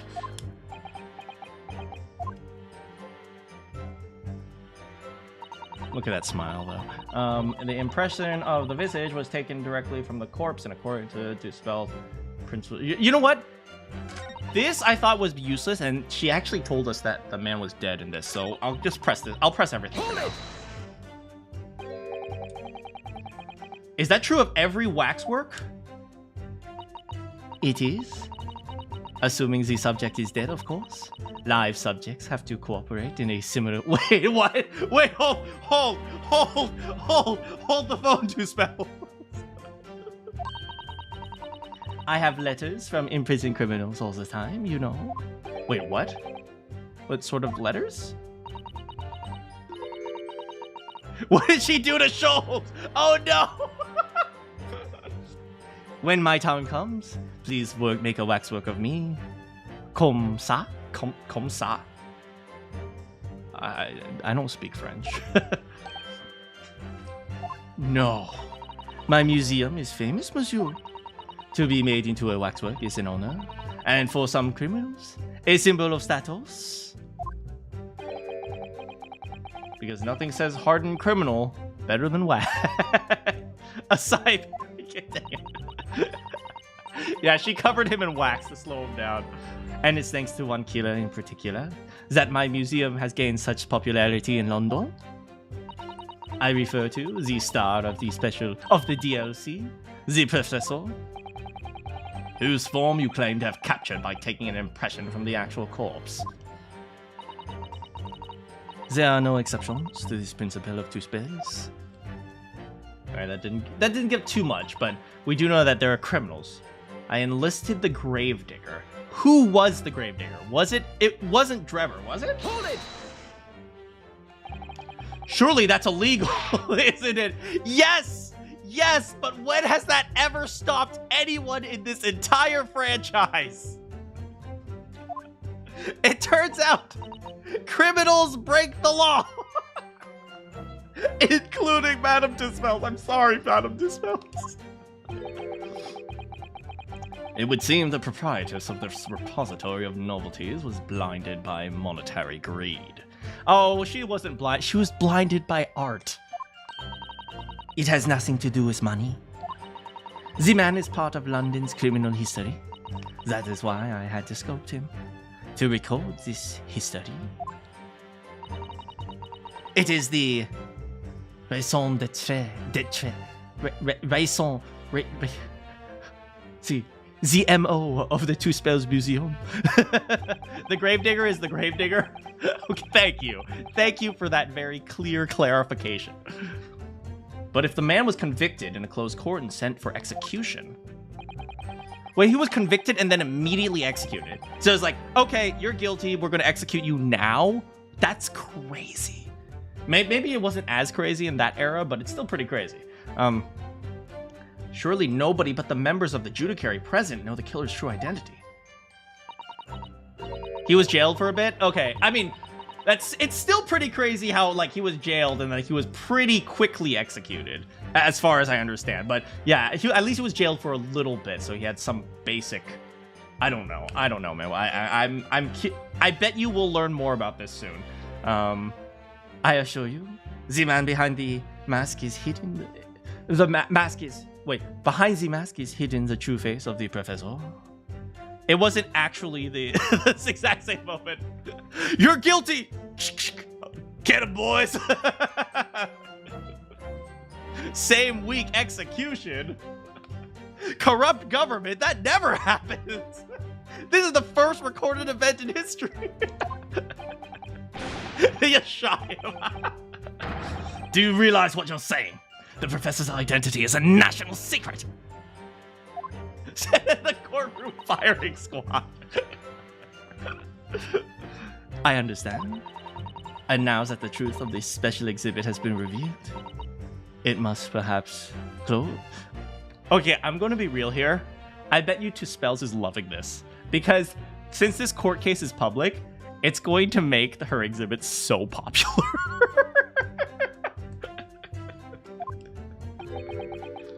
Of course it will. As will your entire museum if you don't tread very carefully, madam. Yeah, let's be real here. Two Spells isn't... What I gather from Madame Two Spells, or at least... I don't think she's actually a madam. She seems pretty... Like, she's pretty young as, like, a business owner. I think she has, like, the emotional maturity of, like, a child, if you ask me. She's probably like, I care about art and literally nothing else. That's what I get from her. The spot where the professor exhibit is in the courtroom right now, that's exactly where the professor was shot.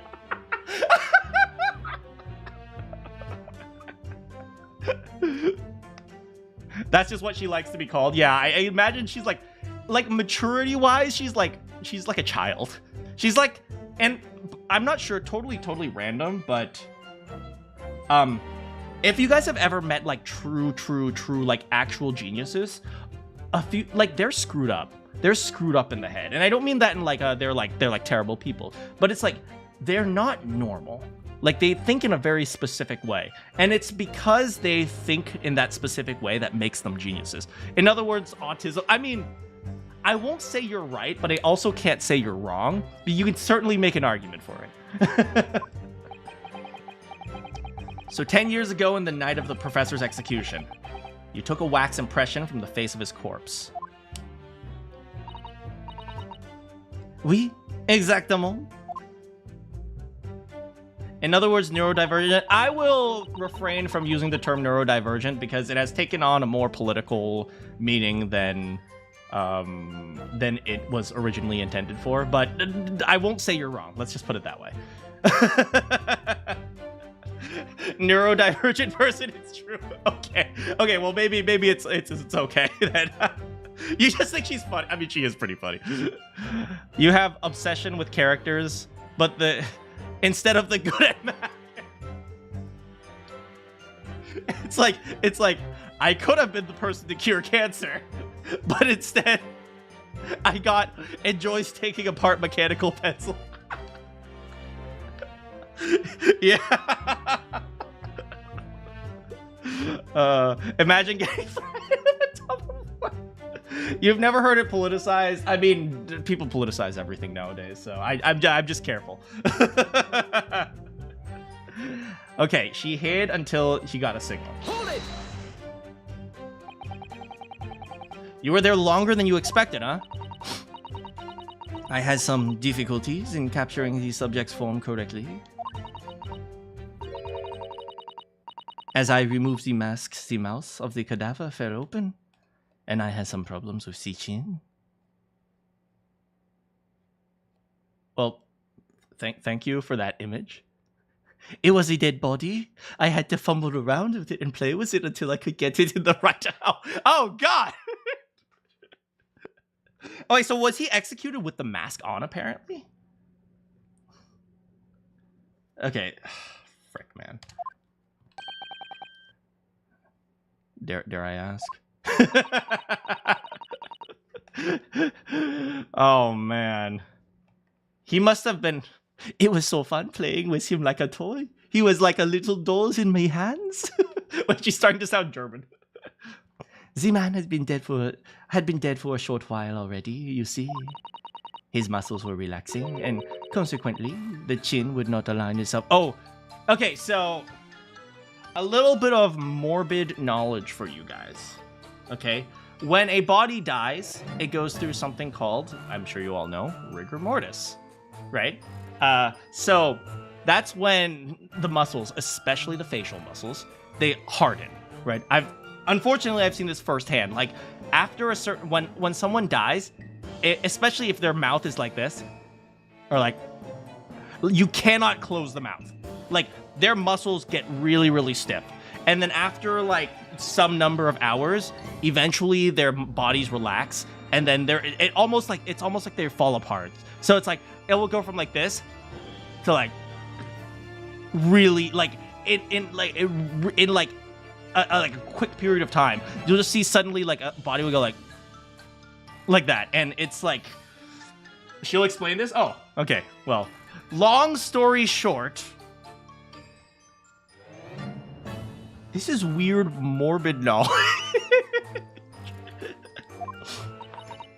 Oh dear, what a horrible thought. Under normal circumstances, I would have an assistant with me. However, that night I was alone, and as a consequence, I missed my preferred window of time. What do you mean? Okay, we have confirmation. Herlock Sholmes is dead.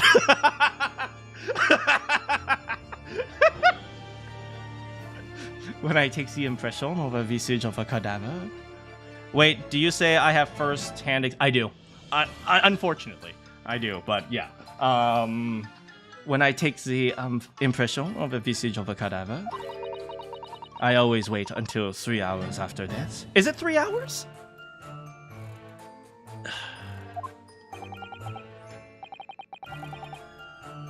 Why 3 hours? Is the amount of time significant?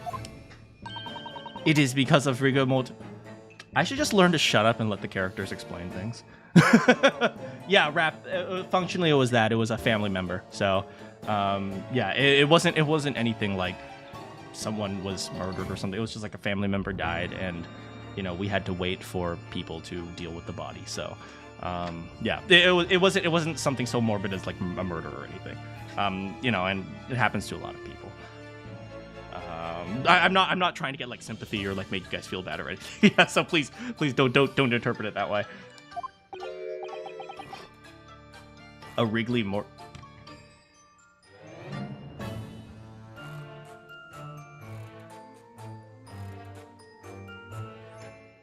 Thank you, Ryunosuke. It's the name given to a phenomenon that occurs to recently deceased bodies. As a rule, 3 hours post-death, the muscles in the body begin to stiffen. 3 hours? I think it's a lot faster than that. I do, if I understand correctly, they stiffen very fast, but it like this. It's like the body is hard for a while, and then suddenly the body will just relax. I'm not sure why. Maybe it has something to do with like the nerves and how like neurons fire and stuff like that. As far as I understand, but yeah, it's like okay, within 3 hours, I think within from death to maybe 12 hours or something like that, they'll have like rigor mortis. I don't know the exact time frame, but by approximately 10 hours post-death, the entire body is rigid and inflexible. Hey, I think I was pretty close. I guess my knowledge of the dealing of dead bodies is better than. And then from that point on, the muscles slowly start to revert to its relaxed state. The effect is often used to estimate the time of death when a body is discovered. By the way, this is why sometimes dead bodies like absolutely freak people out. Because suddenly the body can go from like really stiff to relaxed, and then as a result it moves. And so that freaks people out. Well, that was an education, if slightly scary one. Different muscles have different times to stiffen. You know, I never thought about rigor mortis in this much detail, but you'd probably be absolutely right. I totally believe you. I don't know exactly, but I totally believe you on that. I've never really thought about it in this much detail though. Also the condition of the body. Yeah, like there's probably a lot of things that affect it. And age, yeah, probably. From what I understand, it also is somewhat affected by like elevation, like mountain height and whatnot. But I don't know for sure. Yeah, but there's like a lot of different things that affect it. Yeah, and yeah, like I've never really thought about it in this much detail. It's like in 3 hours, the facial muscles. I know the facial muscles are the first to stiff, or not the first, but like they stiffen really quickly. Temperature, yeah. Corpse launches. Wait, what? Unrelated to the game, just general knowledge. I mean, I like to think that a lot of this is related, even if it's not like exactly related, because 3 hours, right? It would make sense. 3 hours actually makes a lot of sense. Also, the med student. Wait, are you a med student? That's awesome. My sister is a pharmacist, so that's how I get some of my knowledge.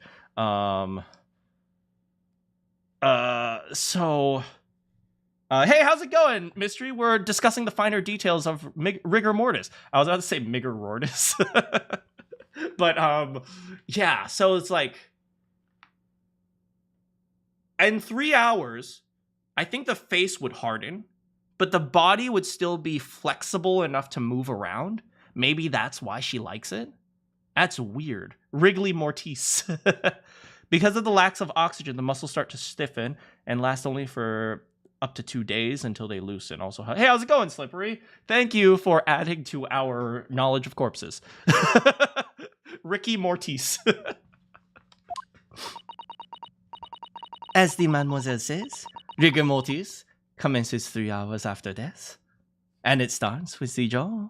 Hey, 2D Cat, hello, how's it going? We're talking about dead bodies. I see. So that's why you wait. You know, I expect Van Zeeks might not even know this knowledge. Remember when burying a body plant endangered plants on top, so it's illegal to... Wait, remember when burying a body plant endangered plant... Wait, what? Okay. Don't worry about it, 2D Cat. Before that time, the mouth falls open, and it is very difficult to do my work. Wait, before that time. It's getting hard for me to do my work with all this talk of corpses. Okay, let's hear what she had just said. So, at the very least, in this maybe rigor mortis science has changed, by the way. I'm not saying that they're wrong, by the way, because the things we eat nowadays are different. People are different heights. The temperature is a little bit different than how it was 150 years ago. So it's possible that when she said like rigor mortis commences 3 hours after death, that maybe that was the time frame period at the time.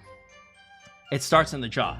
Before that time, so before rigor mortis, so she's saying like if I do it very, very, very, very, very soon, it doesn't work. And it's like, okay, well, according to what's her name, Susato, it takes about 10 hours to completely harden the body. So it's like probably 10 hours and then let's give it a few more hours. So maybe like after like half a day, then the body starts to fall apart. But since she said, oh, okay, I missed my time frame, which means the professor was killed very recently. Okay, let's think about this. She said it was killed at... No, she said that she was able to deal with the body at dawn, right? But unfortunately, during dawn, she said I had the body at dawn, right? Which means if he was executed when?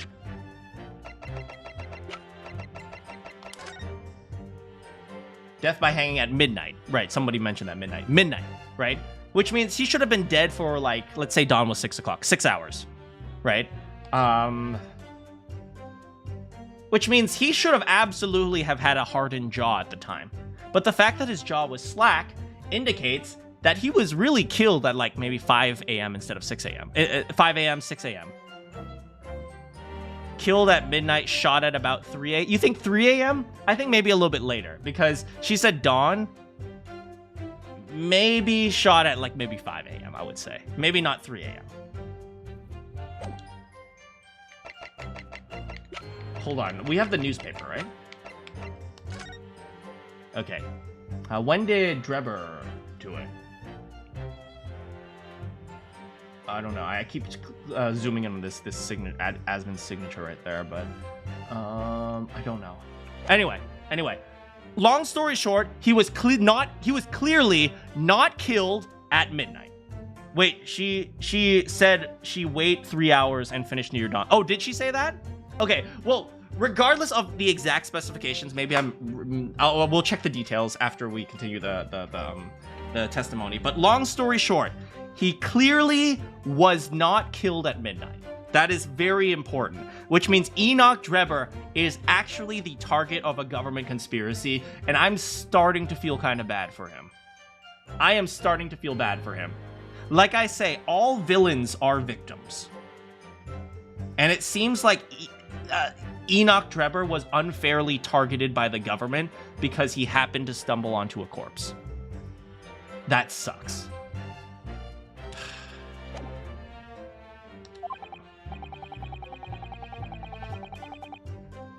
We need a counter for yapping about things right before it's explained. Wait, hold on. I wonder if that information about the core... Yeah, that's super significant. The information about rigor mortis you just shared with us. Would you mind including that in your formal testimony? I believe it could be significant. We do have a Cinnabon command. I can't help feeling that after this latest topic, the atmosphere in this court has become extremely...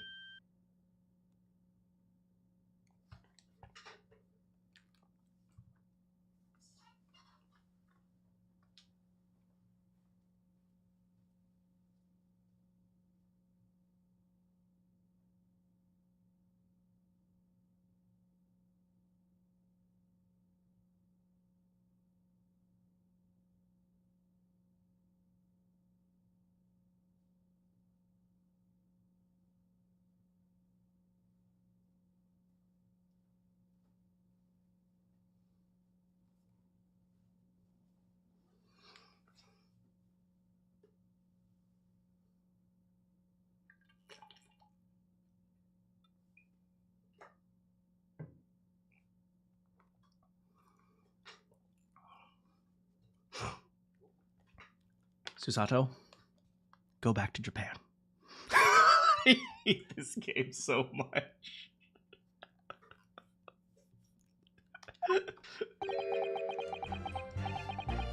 Miss Susato, go back to Japan. I hate this game. I hate this game. She is definitely... She is best girl after Iris Ajita. It took me a very long time because of the rigor mortis. Alright, let's ask her a little bit more about this. Rigor mortis being the phenomenon you describe where the corpse becomes stiff? I think you said that it starts at the jaw about 3 hours post-death. Is that right? Oui. C'est ça? Oui, c'est ça. That was kind of Japanese. Oui, c'est ce cas. Oui, c'est ce cas. Of course, the exact duration depends a little on the season. I didn't realize a waxwork artisan would be so well versed in the subject. I mean, to be fair, her waxworks are a little bit different than the standard ones. No. This is only elementary knowledge for every child in France. Well, I had no idea, but maybe I won't admit to my ignorance about forensic science. I mean, to be fair, forensic science is a general new idea in this era. I could ask my father to give you a very simple primer if you'd like. Susato, 3 months ago, you didn't realize that pulling out a knife would result in blood loss. Let's be real here. Come on. I think corpses should be your domain. I'm not good with them. Oh dear. I'll do my very best. Oh, she's so precious. Oh my god, Susato. Okay, she is kind of really... She is a high-ranking best girl. And I'm cheating with 2 spells. As Dawn approach... Okay, this is important. Dawn. Hold it. He is very superstitious. That's a good point. You say that dawn was approaching? What was the time of day? Well, I could not say. But when I left the cemetery with my utensils, the morning light was becoming visible.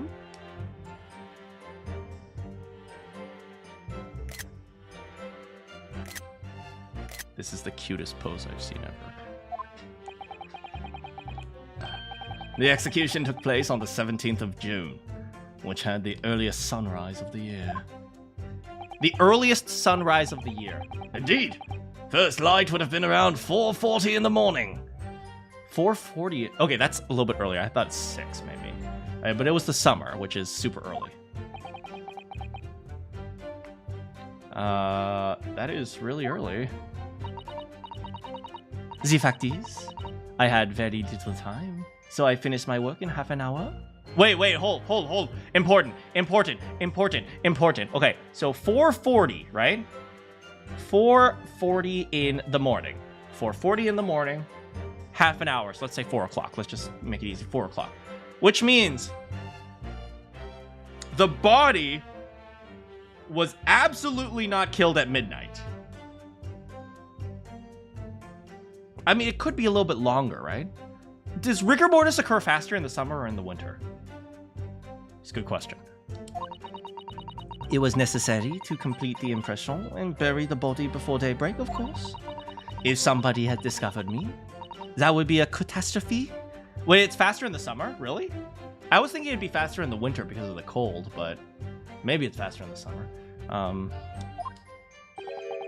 Is it me or does Mr. Sholmes to be taking shape more quickly now, too? The cold slows it down? I suppose that makes sense, which is why we refrigerate meat, maybe? You certainly appear to go to extraordinary lengths for your work, madame. Ryunosuke would think computer viruses would get it. Say he totally would. I wonder, is what she said particularly significant? Oh, absolutely. Okay, I think we have the details. We have the details about rigor mortis, and we have the details about the actual work she did. Madame, those details about how long it took for you to complete the sculpture, could you include them in your testimony? I believe they may be significant. Of course, if you like me to. You're quite right, Mr. Naruhodo. It is intriguing. A sunrise at 4 in the morning would absolutely be unimaginable at home, wouldn't it? That's not quite what I meant by significant. Kindly amend your formal testimony, madam. With pleasure, my lord. Given his trusting nature, I feel like Ryunosuke falls for Nigeria. He would get like a Nigerian prince telegram. He'd be like, well, I don't want to disappoint the prince, but I don't need the money, so I better preemptively donate a whole bunch of money to charity first.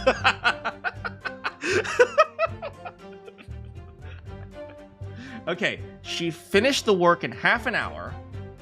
Then I left as soon as the corpse was interred. He'd be scared of D&D. Stop summoning that demon! I enlisted the gravedigger. Okay, an impression. Wait, where's the rigor mortis thing? It took me a very long time because it was in the onset of rigor mortis. It took her a very long time, but it also only took her 30 minutes. So she must be an absolute, like, artistic genius. Rigor mortis, and then half an hour. So I think either one of these statements will work.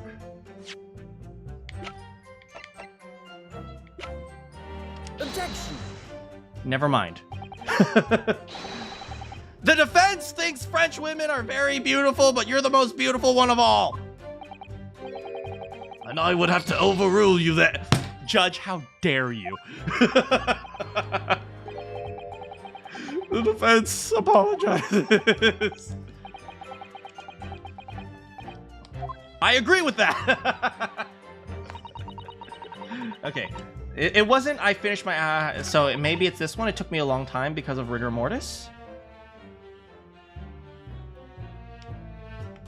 Right? Do you guys see what I'm trying to do right here? It's 30 minutes, right? But clearly this says it was killed at midnight, which means the rigor mortis in and of itself is a contradiction. Objection. There it is. Madam to Spells. I have here an autopsy report that was filed 10 years ago now.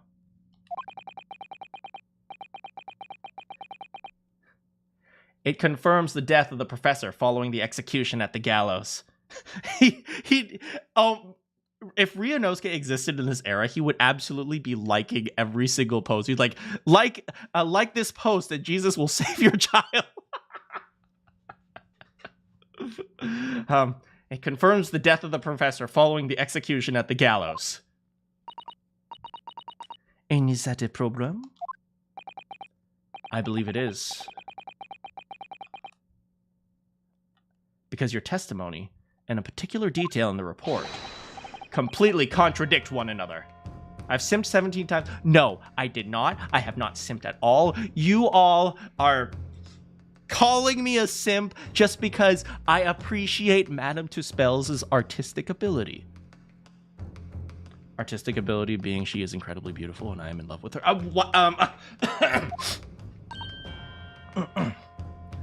Quoi? Are you going to explain yourself, my Nipponese friend? According to her testimony, Madame Tuspells was creating a wax impression just before dawn. And at that time, rigor mortis had not set in yet. Am I correct so far, madame? Oui, you are, yes.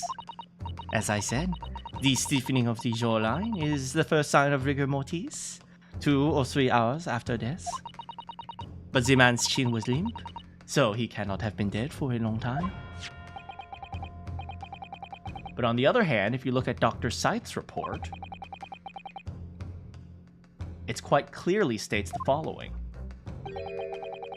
Death by hanging, confirmed at midnight. No. Okay, I feel like I'm about to open up every single one of Van Zeeks' like stitched up traumas. I'm sorry, Van Zeeks. I don't mean to do it to you. But we gotta go through this, man. Can we hire a therapist for Van Zeeks after this trial?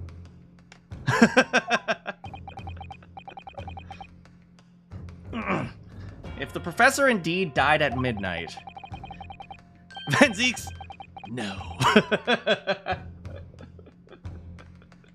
This is a bucket. No. Then, by the time you were sculpting his face, rigor mortis would have already set in. Oui, yes, you are right. The chin would be completely stiff. Can we hire a therapist after this trial? Can we set about every process? You know, that is reasonably fair, I think. In other words, this report is wrong. Objection! No coroner makes mistakes when recording the time of death. The very idea is absurd. In that case, there's only one possible conclusion. It wasn't a mistake. The execution didn't actually take place at the time stated! Impossible! Oof. Order! Counsel! This is beyond folly! Not only do you indict the author of the report, Dr. Scythe, but you also implicate the members of staff at Barclay Prison, where the execution took place. Oh my god, he's right. We are literally implicating the... Like, I was kind of having a laugh. Oh my god, I'm becoming British. Who says having a laugh? Are you having a laugh? Alright, I was kind of joking about, like, indicting the entire justice system. But no! I am literally indicting the entire justice system. In order to pull off this corruption, like, there had to be multiple levels of failure. The prison system, the execution, the coroner, the analysis, the media, the chief justice, the reporting. It's like, literally, there are, like, layers upon layers of failures for this one thing to happen. This is, oh my god, yeah, we are literally about to destroy their entire justice system. This is actually crazy. The alcohol, you know what? The alcohol's starting to hit. You're right, Sams. He doesn't even ever drink, he just throws it. By heck! Why, extraordinary! Not in my day! My learned friend appears to have overlooked one very crucial fact. What fact? And this is episode 3. Yeah, we're gonna be thrown out of court again. The professor died that night, without question. Well, Van Zieks warned us of that is true. That is true. We are literally destroying the entire justice system. But then again, Van Zieks doesn't even... at least if this reaction is to be trusted, Van Zieks didn't even know that the execution didn't occur. Or maybe he has a suspicion because of the rumor of the professor clawing out of his grave or something. But, oh my god. Like, last time we revealed government secrets of some sort of, like, a government hit list. This time we're, like, exposing the entire justice system of, like, you know, being complicit in making up evidence, falsifying testimony. Like, there's a million different things that needed to happen for this to work. He did? Of course he did.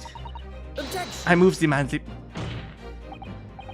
Yes, the professor died that night. SL9, good point. The British justice system destroyed by a jet. It's World War II. Wait, World War II hasn't happened. This is the first World War II. But what if he didn't die at the gallows? Are you insane? What exactly are you suggesting that did happen in that case? The first World War II. World War Zero. It's almost impossible to believe, but this would explain the link between Dr. Scythe, the professor, and Drebber. I have evidence that will explain the exactly what I'm suggesting happened that night. Counsel, present the evidence at once. The evidence that allegedly explains what happened on the night of the professor's execution. It would be the article. Take that! What happened that night is written out very plainly in this article. Executed criminal returns in the dead of night at local cemetery. Yeah, this game occurs before World War I. You're suggesting it was a corpse? Coming back from the dead now? Yeah, like, yeah, you'll point this out later. Like, yeah, I think I mentioned this earlier as well. I'm speculating here, but I suspect Drebber's life was probably destroyed because he was walking in the cemetery at the wrong time. Maybe he was grave robbing or something, but let's be real here. Grave robbing isn't a big enough offense to destroy a man's life, right? He was in the wrong place at the wrong time, so the government needed to bury him. Drebber, not the professor, but they had to bury the professor too. I mean, all this because of student death. Oh, God.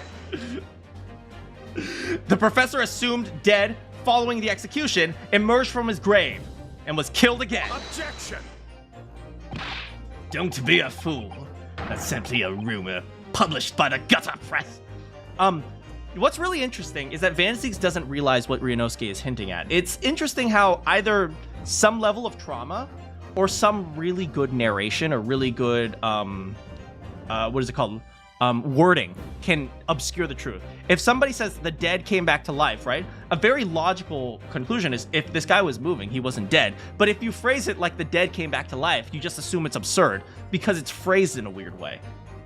So, you know, it kind of is the lesson of just because something sounds absurd, you shouldn't just discount it. You should think about if there could be a way to phrase it where it isn't absurd, you know?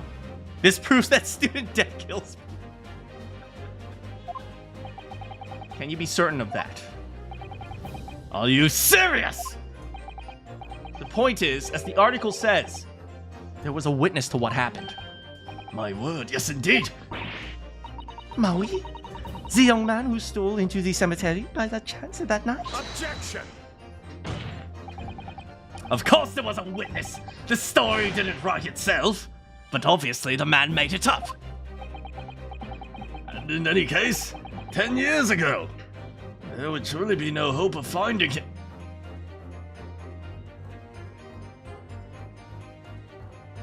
Judge, look at me. Look at me. Spend 5 minutes reading the article before. Just spend like 5 minutes reading the article, please. Objection! On the contrary, my lord, he's literally standing right there. Are you suggesting, counsel, that you've identified the person? This newspaper won't stop me. I can't read.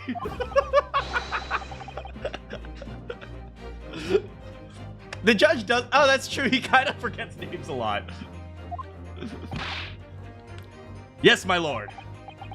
In fact, you could say he is right here before my very eyes. You will substantiate your latest claim, counsel. Who is the alleged witness? Oh my god, really, guys? Take that!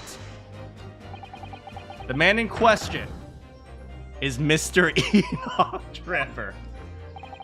Trevor! The previous witness!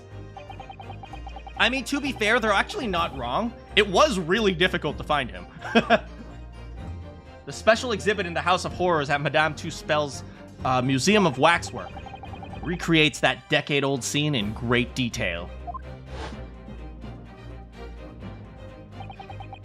Apparently, he didn't have white hair back then. The condemned criminal emerging from the grave, and besides the tomb, a young man with his lantern, stumbling upon the terrifying sight. And that young man is a 10-year younger Enoch Drebber.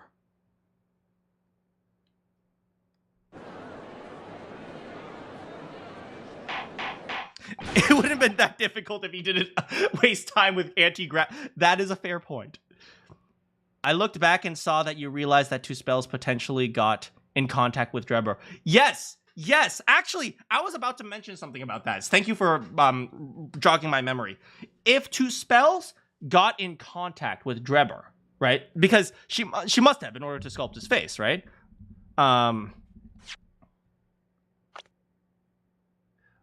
It wouldn't be surprising if she also took other things from him. Like, for instance, the camera. At first, they were like, oh, there's no possibility that this was like the same camera. This is just the display. But there's blood on this camera. Is it possible that she actually bought this camera? Because we know Madame Two Spells is obsessive about her art, which is something I love about her. This is not simping, by the way. I have a great respect for people who are very, very meticulous about their work.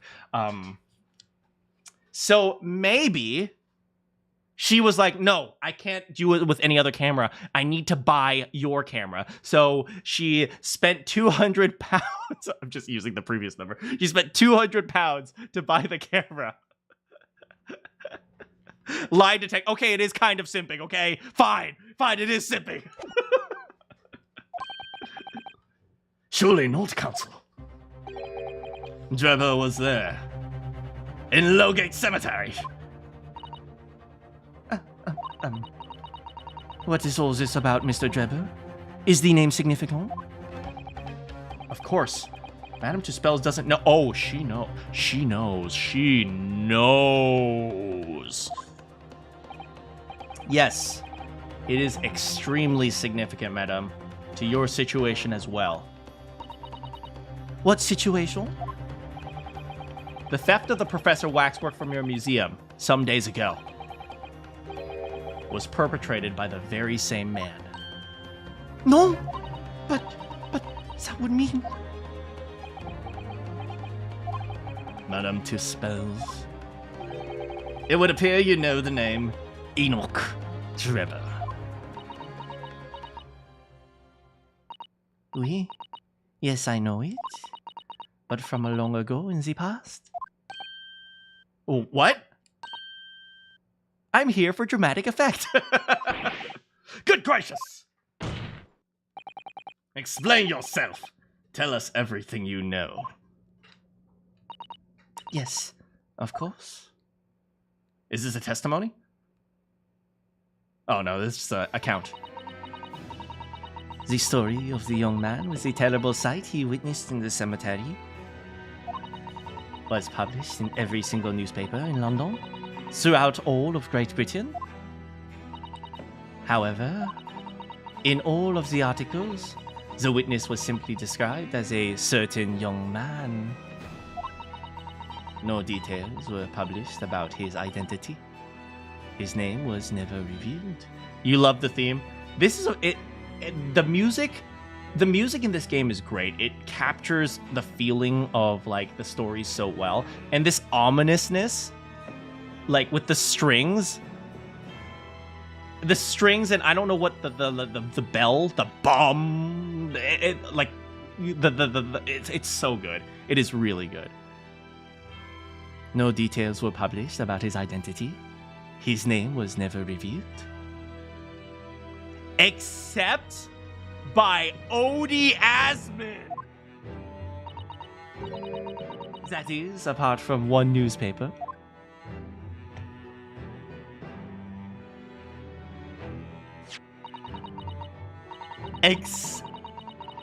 Oh, it all comes together.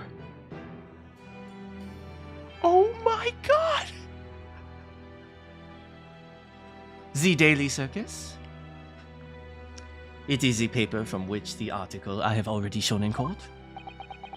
You're saying his full name was only publicized in that article? Goodness me, yes, here it is! The university student who experienced this shocking event is Mr. Enoch Drebber. A disciple of science at the University of London and a resident student in the dorm. See, I can read.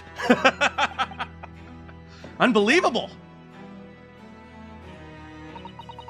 When I read the article, I went to meet with the man. His discovery of the condemned criminal coming back to life in the cemetery, dead of night. It would make a perfect exhibit for my House of Horrors. Okay, I gotta appreciate the hustle. She's only 16, and she's already thinking about how to make bank. I can appreciate it.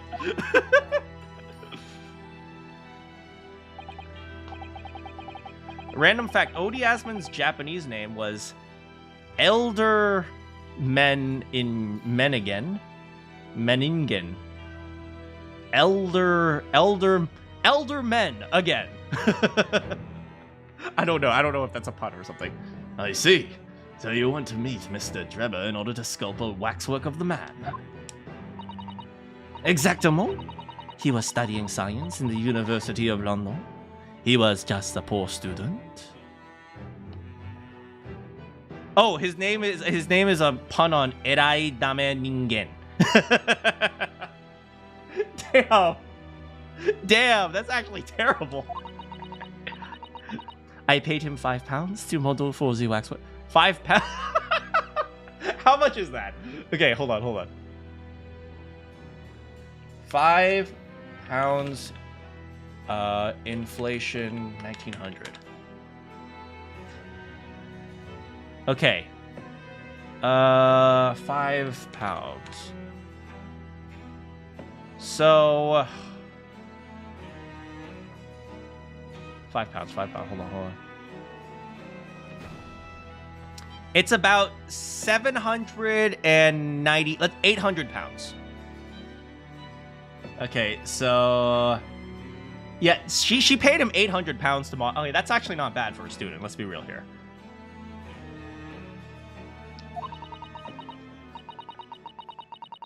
Since at that time, it has been in my museum to recreate the scene of terror from the cemetery.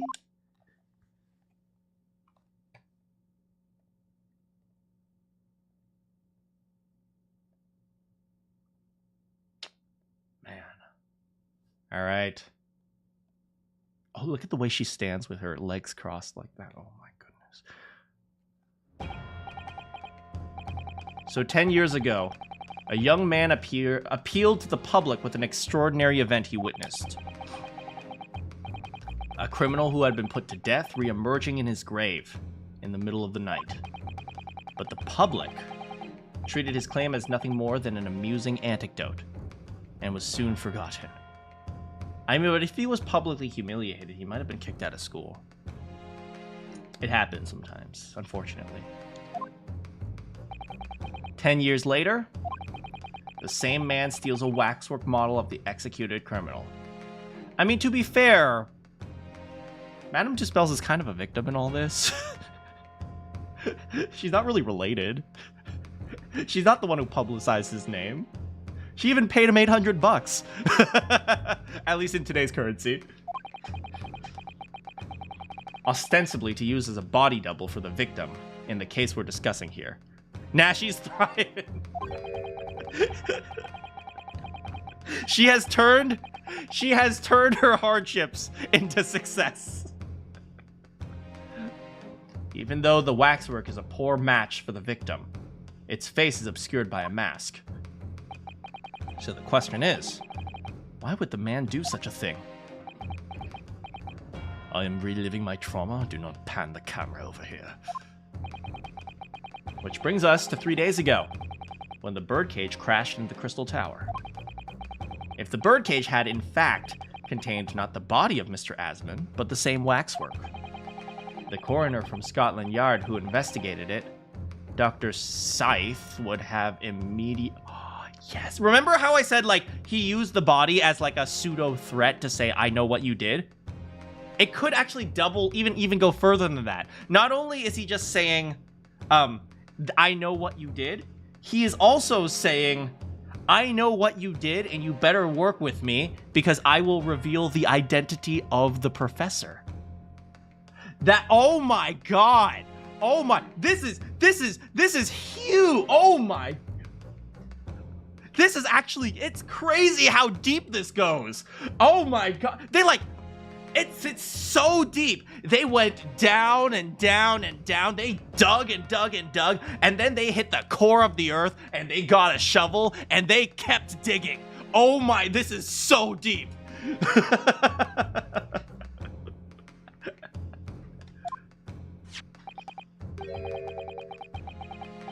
And yet she submitted this autopsy report for the victim, which the court has seen earlier. Why? Because the waxwork was that of the professor. Is that what you're saying? Dr. Scythe put her name in a document, confirming the death of a condemned criminal who was still alive. A criminal whose apparent resurrection was witnessed by Mr. Drebber. But that misconduct was a deadly secret the coroner would do anything to protect. By the time we're done, we're going to be digging a hole to China. Which is precisely why Mr. Drebber used that particular waxwork as the body double.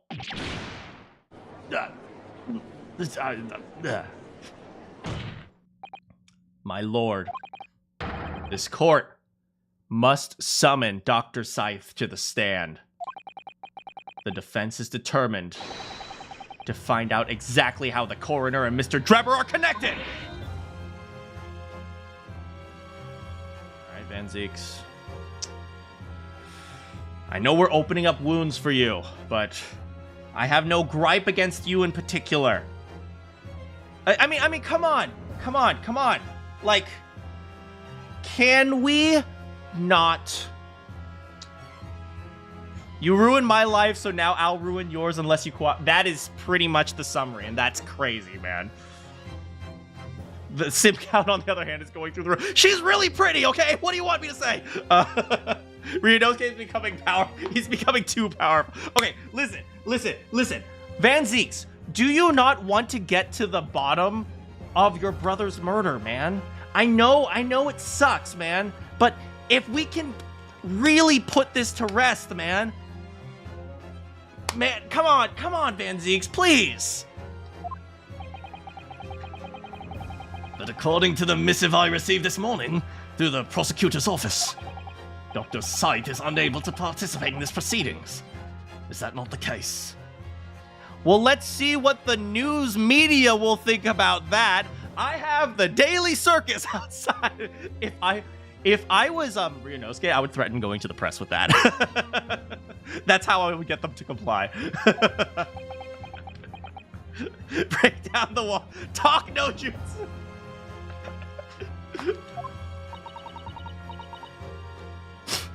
She told us herself, didn't she? Right. You're not a clown, you're the entire circus. Lord Van Zeeks won't be summoning me as a witness. Lord Strongheart has forbidden it. The Pandora's box you were warned about is the Professor case. But please, don't make the mistake of thinking you'll get any information out of me. Oh, I think you were about to make the mistake of not giving me no information. Oh, girl, you don't even know. Don't worry, I'm gonna take good care of your daughter.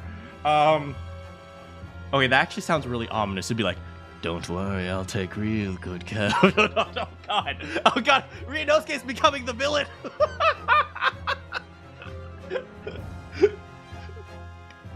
Something happened on that night of the killer's execution 10 years ago. And surely nobody will want to get to the bottom of that more than Lord Van Zeeks. Come on, Van Zeeks. Come on, Van Zeeks. The prosecution calls for the instructions of that missive to be scrapped. Oh my God.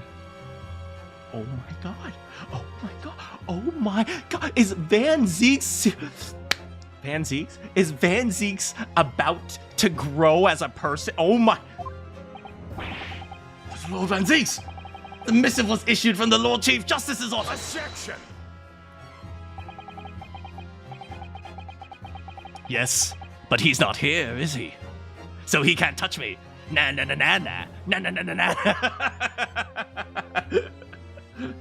The assigned prosecutor has the final say on any policy in any particular trial. In other words, me. I can imagine Ryunosuke going, yes!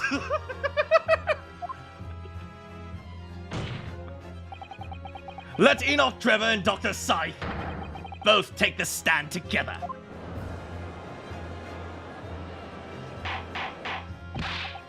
Order! Order! Very well, I will uphold your request. Bailiff, send a subpoena with immediate effect, addressed to Dr. Scythe of the Forensic Investigation Team. The woman is compelled to attend on Her Majesty's orders. All right then, Enoch Trevor, Dr. Scythe. If they weren't colluding with one another, this crime could have never been committed. I'm just a stone's throw away. I can feel it. The truth behind all of this is about to come out. Don't put a to be continued sign right here. Oh, thank God. Wait, why is Madame Tuspel still here? Don't mind me, I'm just sculpting.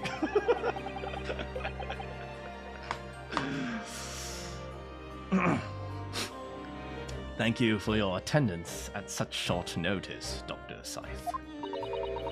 I'm disappointed in you, Lord Van Zinks. I'm not complaining, I'm just saying. You've completely betrayed the agreed policy of both Scotland Yard and the prosecutor's office. Betrayal is not in my nature, as long as the truth isn't compromised. It is you who've betrayed me.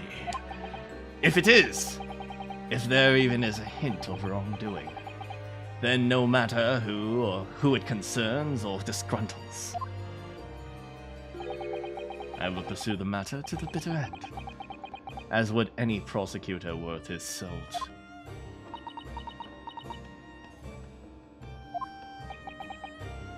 Mr. Trevor, you took the victim's life by means of machine that you constructed. Why did she even come if she wasn't going to be called? I can imagine they got a subpoena for her and they had to wait for, like, until the police could escort her over.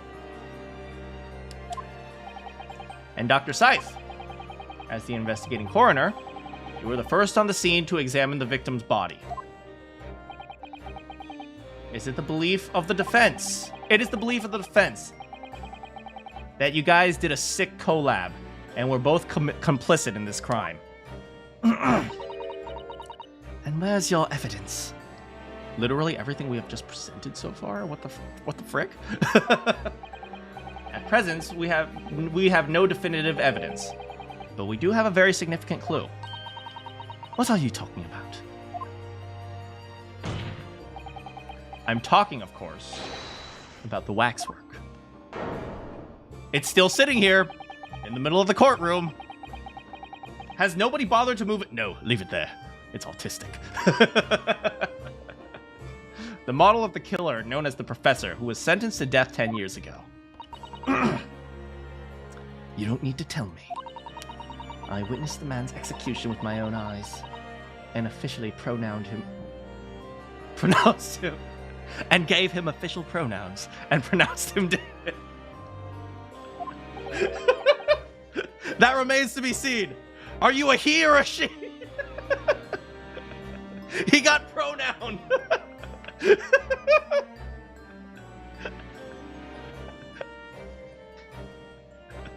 His pronouns were was.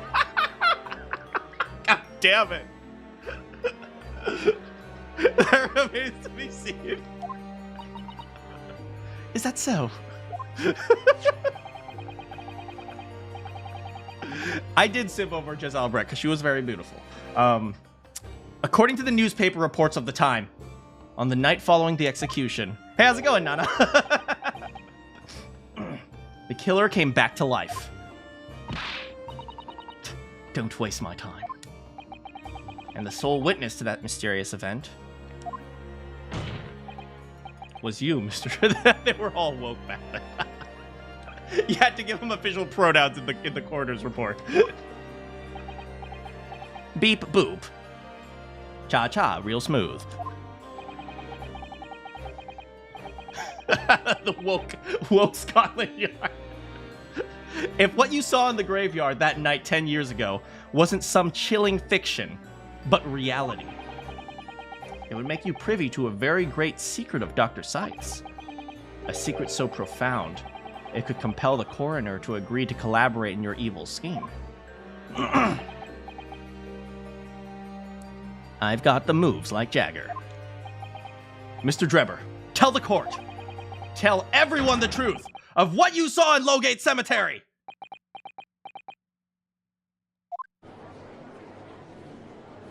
So he was the student who saw it. You can see the resemblance actually, can't you? With the man and Madame Tuspells, I mean. Wait, you bought the DLC? Yeah, it was a really good DLC. You should buy the DLC too. Under the mask is blue hair. Ka. Ka. Here we go. What an interesting twist. When at the time, not one person would take me serious. Yes. Okay, we are getting to the bottom of this. Yes, he is still bitter and resentful that nobody believed him. Yes.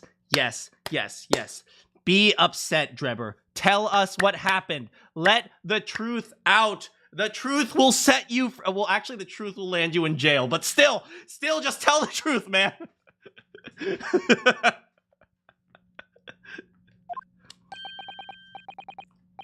Yet here we are, 10 years later. And suddenly my story matters. And in a court of law, too. I have the moves like Jagger. Very well, then. If everyone so wishes.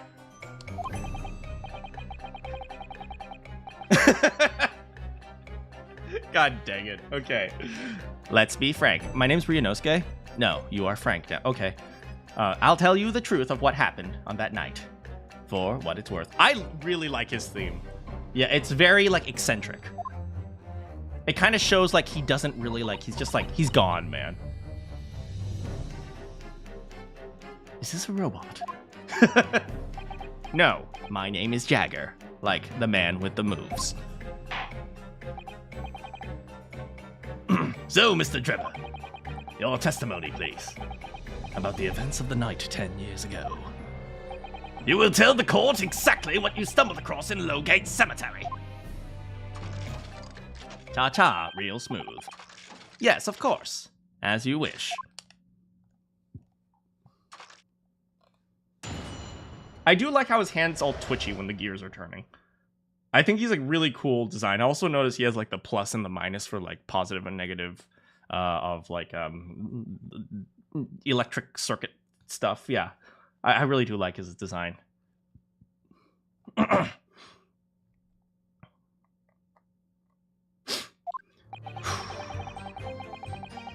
The reason I was in Lowgate Cemetery all those 10 years ago was for a spot of moonlighting, shall we say. Yes, the illustration in the... Wait, moonlighting? He was there for a job? I'll have to address that later. Was based on what I witnessed that night. Cha-cha, real smooth. But thinking back now, I realized I never actually saw the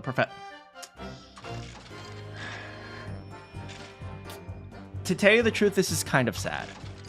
I think he's like given up on trying to tell the truth because like no one believes him. He's like, you know what? I'll just do what society wants me to, so I won't get in trouble. It's actually kind of sad. Enoch Drebber and Eggs Benedict should have a dance off.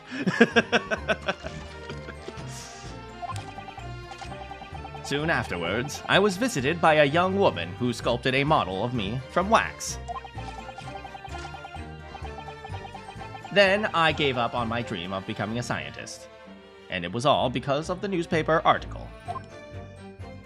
I find it hilarious how... Look. Some designs are just like... Look, when I saw his design, I was like, yeah, the mechanical hand makes sense. Like, it didn't even like make me think twice. Wait, you're claiming you didn't see the professor? Of course. You'd have to have a screw loose if you believed a corpse could come back from the dead. But this article... Not worth the paper it's printed on. I think that would describe it perfectly. Yes.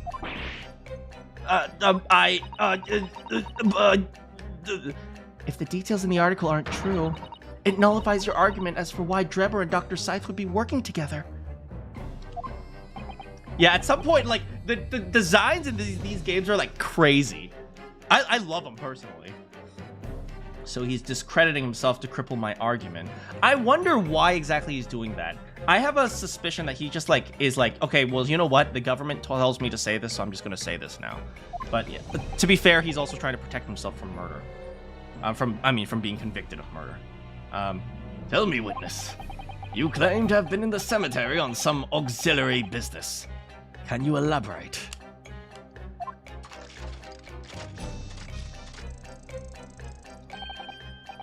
I am so sick with it. That's right, grave robbing, to be precise. As you know, Lowgate Cemetery is at the rear of Bar Clay Prison. So among the students at the university, it had a reputation of being haunted by the ghosts of condemned convicts. What, did you go there for like were you being hazed? Hey, Trevor! You gotta go over there and find the body of the professor. If you can bring back his ring, we'll let you into our sorority. Our fraternity.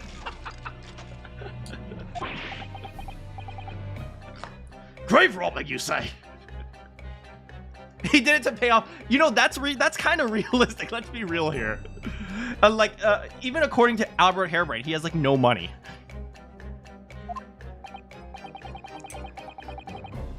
Yes, exhuming fresh corpses to sell is reasonably lucrative. Wait. Of course, I never laid a finger on the new value. What? Selling corpse? He was selling organs to the black market. What the frick, man? Oh my god! That's why he went after people recently executed.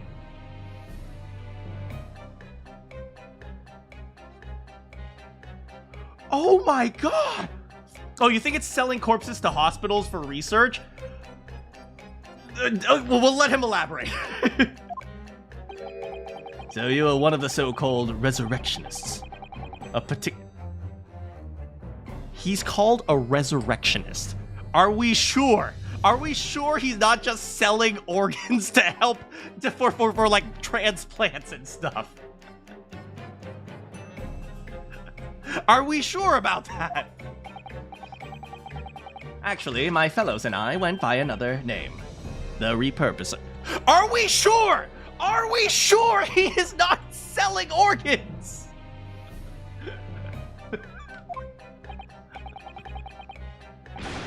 That is quite beyond the pale. You would invite divine retribution, sir. Yes, well, I think I suffered retribution enough. That is true, his life was destroyed. The Daily Circus eventually unearthed my name and put it into print. Wait, they unearthed it? Okay, so that's really screwed up. Okay, so I do understand to an extent if a news organization accidentally publishes the name of their source, or even purposefully publishes the name of their source. But the Daily Circus unearthed his name, which means he probably didn't even go to them for an interview or anything, right? They literally just found the dude's name and published it. The Daily Circus literally doxed him. They literally doxed him. This is the 1900s equivalent of doxing. That is actually insane. It caused me a great many headaches. In the end, I had to leave the university. That was the only paper with a bad grace to identify me, unambiguously, I might add. That's actually awful, man. Poor guy. Like, it's not great that he killed someone, but like I say, all villains are victims. Yeah, he got absolutely screwed. Out of interest, who drew the illustration for this article? Yes, that was the reporter who exposed me.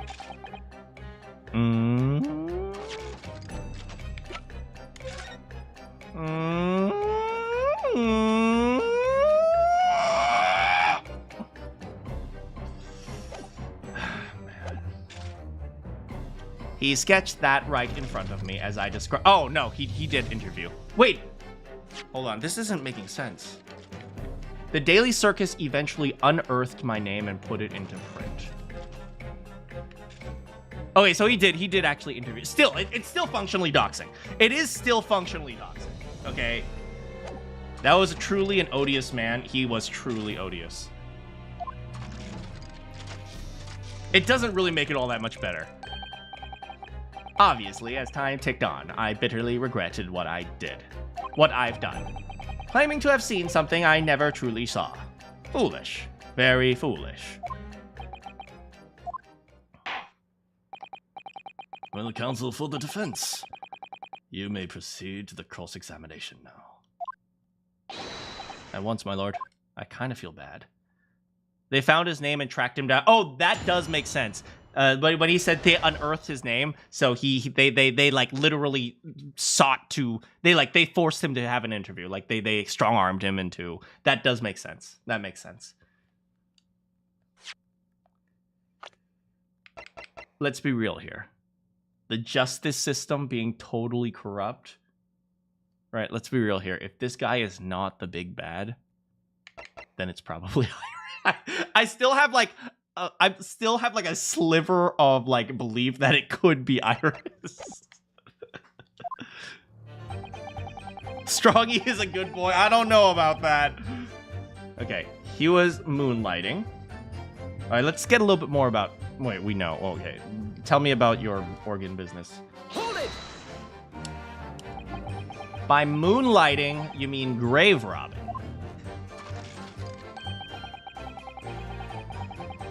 Surely, you only need to look at the graveyard scene and my appearance to gauge that answer. We'll stay here a little bit. Okay, now let's continue. The lantern and the spade. But who on earth would want to buy a dead body? Oh, now we're getting into the heart of the matter. Any major hospital. Okay, so he was selling it for hospital purposes, not for organ purposes. Which, I mean, to be fair, is still pretty sick and twisted, but a little bit less so. Although, is it? Is it just my biases saying it's less sick and twisted? It is still sick and twisted. Either way, you take a dead body without their permission and you cut them up. To be fair, the hospital would take their, yeah, right?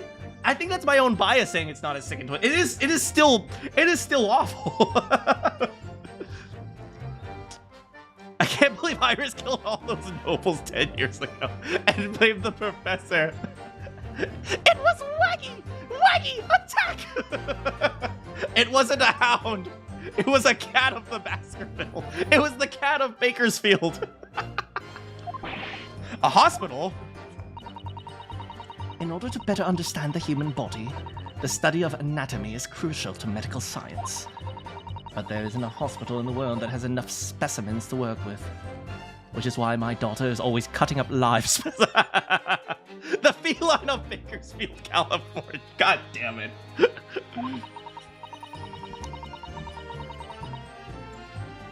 Though, obviously, they can't openly express an interest in obtaining more by dubious means.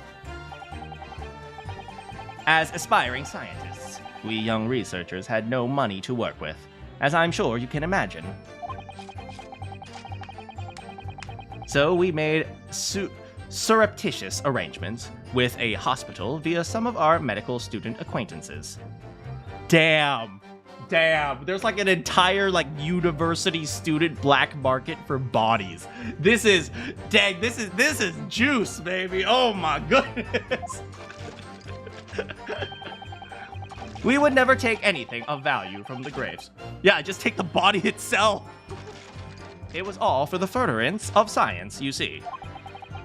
That is what we told ourselves every time we stole into the graveyard at that night, spade in hand. You realize body snatching is a serious crime.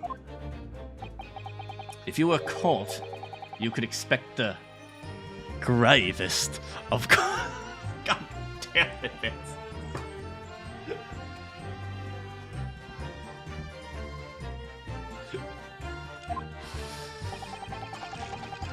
He's not using we students were caught between the hammer and the sickle. Wait. Communism. It is very fun. Between the hammer and the anvil. We needed funds for research. Oh, man. Yeah, this is super juicy, man. Professor Hairbrain said the exact same thing. Even Van Zeeks is punning, man. Unintended puns are the worst type of puns. I'm quite speechless at the apparent levity with which you've revealed this abhorrent behavior. Well, I mean, let's be real here. People do what they need to survive. As a struggling student at one point, now I'm filthy rich, but no, I'm not. But as a struggling student at one point in my life, I do get it. Sometimes it's like, okay, well, I want to be good, but I also need money. How do I deal with this? Do I just take out a loan? And it's like, okay, well, then the banks can screw me. Or do I, like, you know, try to get slowly get my report some pay hours so I can get paid a little bit more for my teaching job or something like that. It's like I do get it, and I never committed a crime. Okay, let's be real here. I didn't commit a crime, but I totally get the struggles of, like, you know, I'll be like, okay, well, you know what? I'm just gonna skip lunch today. That'll save me like $5, and like that type of thing. Ugh, man.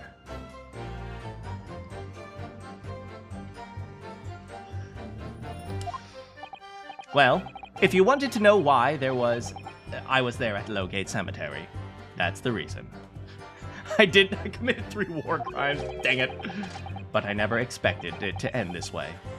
That, I regret to this day. I mean, to be fair, like I said, is grave robbing bad? Yes. Did he deserve to have his life completely destroyed? No.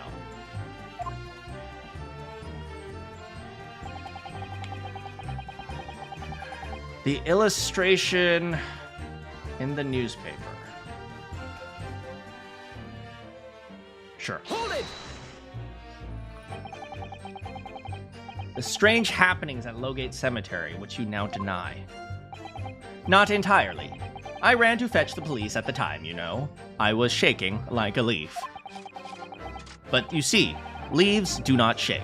In fact, I was very nearly arrested. Turning to the police for help, and they arrest you. That's never happened before. This is like the first time this has ever happened. Like, I've never heard of that happening ever before. That's like the very, like, police corruption or like terrible police practice. That's like, that doesn't really happen, does it? It's a good thing this is a work of fiction. How's it going, Ivy? So you went to the papers instead. I started big with London News. But unsurprisingly, they didn't want to know either.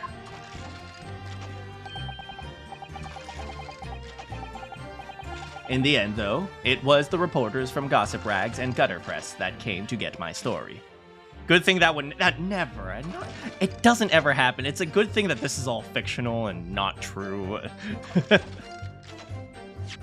To be fair, he went to them about something happening when he was grave robbed. Okay, you do have an argument there. You do have a little bit of an argument. I will also say this.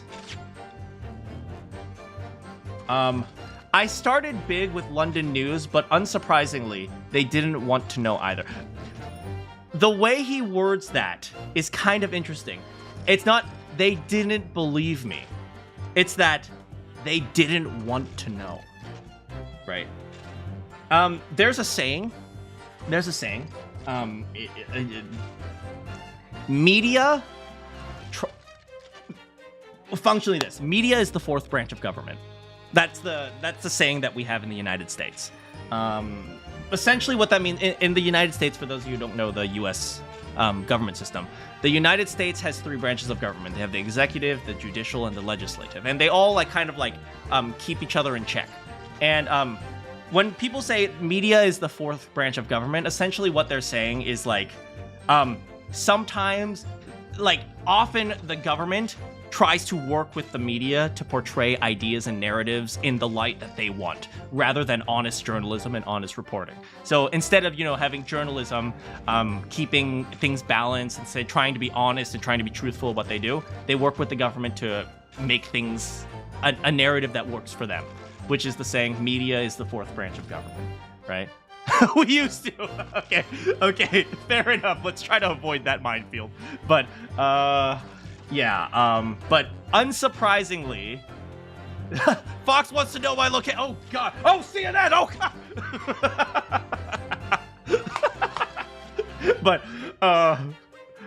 But yeah, they didn't want to know. London News. It's not like London News they didn't believe him. It was more like London News heard the story and they didn't want to publish it. They're like, oh, we better pull that before we get in trouble. So, what things do you like to do to cheer up? Usually, I'm going to be honest. Usually, for me, the best way to cheer up is just do a whole bunch of nothing. Just sit and relax. Sometimes the most stressful thing is just the fact that you've been so busy. But the vibes have been off. Yeah, sometimes, if you've been working hard or things aren't going your way, sometimes it's like you just have to do nothing. So try to not do something. See if that helps you. Just hang out and enjoy the stream or something. InfoWars! They're turning the frogs gay! Oh, God!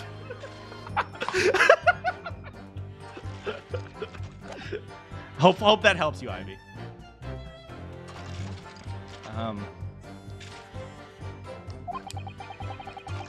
It spread like the plague through the capital, as gossip-hungry Londoners lapped up the tale. Some just want to watch the world. Man. We need more pictures of Spider-Man. The story was in every single paper at the time, with the exception of some broadsheets. And yet, only 2 or 3 of them actually interviewed me personally. That is messed up, man. Can you imagine reporting on something without actually talking to the person you're reporting on? Like, that's never happened before, by the way. Journalism, dishonest journalism, that doesn't usually happen. Never once. Most of these accounts turned out to be very interpretive ghost stories. But even those Spider-Man... That is true! They were staged. It just happened to be staged by literally Spider-Man. Yeah, your brain's just melted from school. Yeah, just take a break, relax, and hang out, and watch me talk about corpses coming back to life. What about the article in the Daily Circus? That particular journalist found me at my dormitory. I don't know how, but he discovered my name. Bring on the corpse. So I recounted to him exactly what happened that night. And from your description, he drew this illustration? Precisely. That is how I learned that the condemned man was the infamous professor. Because the reporter told me so. I had no idea myself, you see. That's interesting. How did Odie Asman know that was the professor? It must mean Odie Asman has connections to the underworld, right? So he probably knew something or other about the professor.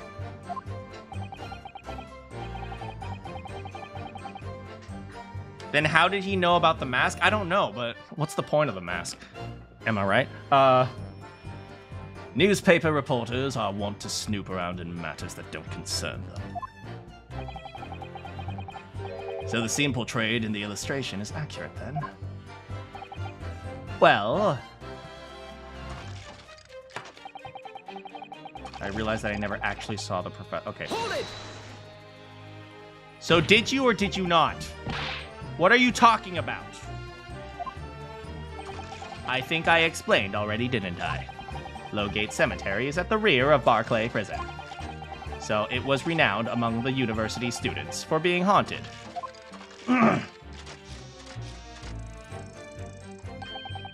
The mask was to keep the identity... I was making a really bad dream joke. Anyway, never mind. For some reason, I was scared of the graveyard at night. And as a result, only too willing to believe in nonsense about the dead coming back to life. But you said you actually saw it. I said what I'd seen in my mind's eye. You blocked dream out of your head. Fair. After all, resurrection is impossible, isn't it? You have to be unhinged to think otherwise. Unless, of course, you can cha-cha real smooth, and you have some evidence that proves I encountered the professor that night. I don't know. Is there material evidence that could show he really did see the professor? I need to present it against that irritatingly backtracking point of his. The point is, that night, it was a pivotal moment in my life. Objection. I can indeed cha-cha real smooth. I really like Enoch Drebber. He's kind of a jerk. He's kind of a piece of crap. But the design is so good for him. Okay, do we have evidence?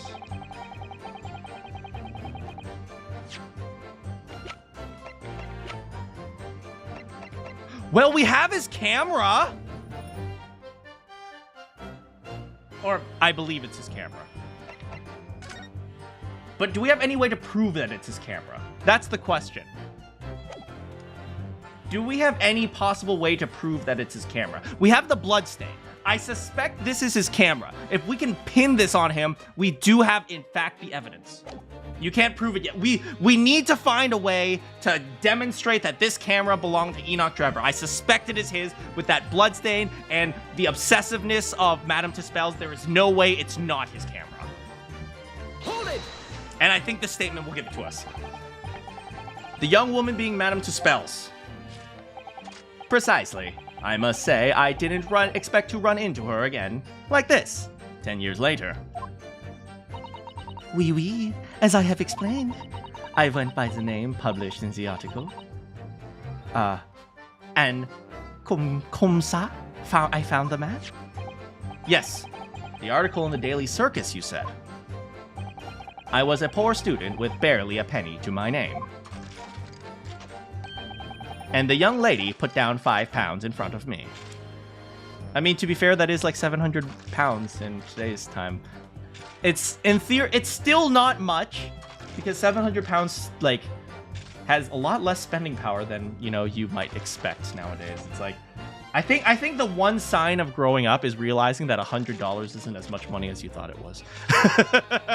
After you pay bills and taxes and rent and electricity bills and you, like, have to buy groceries, you're like, wait, where'd my $100 go? But £5 is £5, so fair enough. So you readily consented to having a waxwork of yourself made and gave permission for it to be put on display. I did. You used to think you were rich for having 20. Oh man, back when I was a kid, when my parents gave me $5, I felt so good. I did.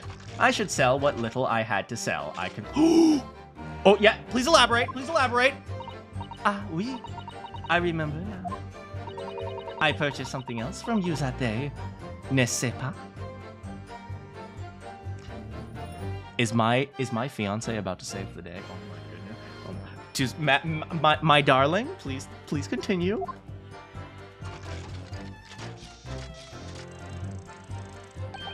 Did you?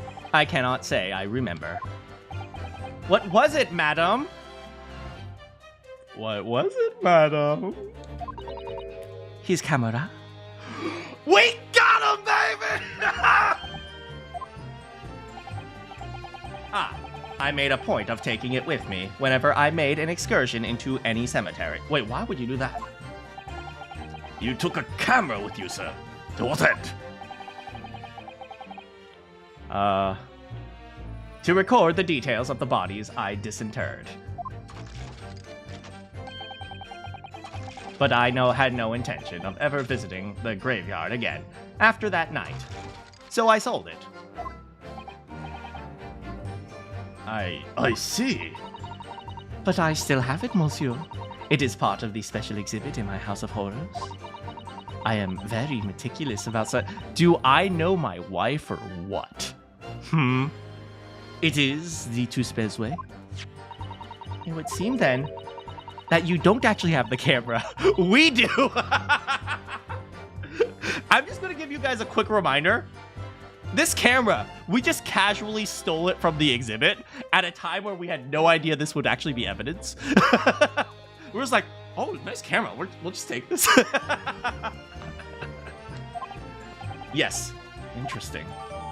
Yeah, baby. Yeah, baby.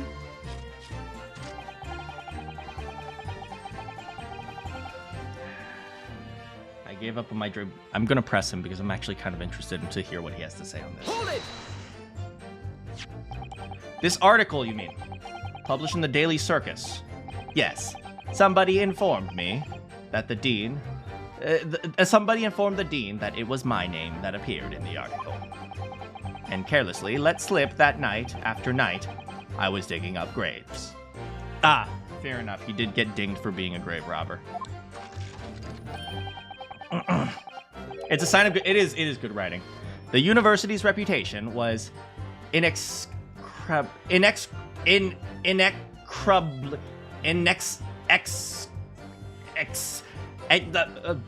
defiled.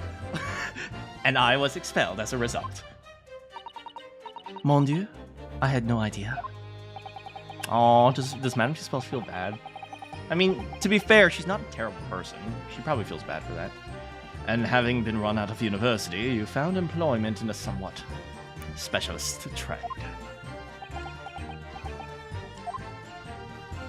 As Madame Tuspels would say, oh oui, oh oui. You combined your knowledge of science and knowledge of stage magic to create experimental machines intended to demonstrate never-before-seen technology. And you used those deceptive machines to trick the government and private investors into giving you money. That's never happened before. Scam inventions? That's never happened. It's not like there's an entire frickin' TV show called Shark Tank about that or anything.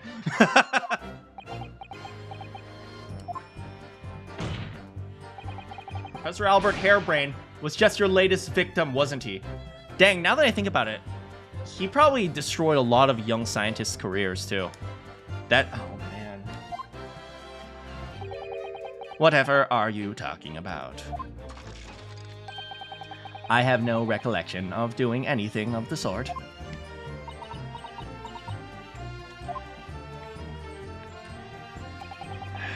What's Drebber up to? He suddenly changed his tune. I wonder if perhaps it's because of his circumstances have changed. What circumstances? Well, if he admits to having seen the professor, it'll expose a secret in Dr. Scythe's past she would desperately want to hide. Of course, and then that would connect him to the murder. Then Drebber were to betray her, there would be no reason for her to continue to cooperate. Yeah, he doesn't want to connect the murder back to him and Scythe. Okay, let's do it. I'm sorry, Drebber. Exactly. I'm sorry, Drebber. Like, I know he's done terrible things as well. Like, but, you know, you can acknowledge that he's a bad person, but also feel bad for him. Yeah, it's always that way, right? A terrible person creates terrible people who create more terrible people. Thinking back, I never saw it.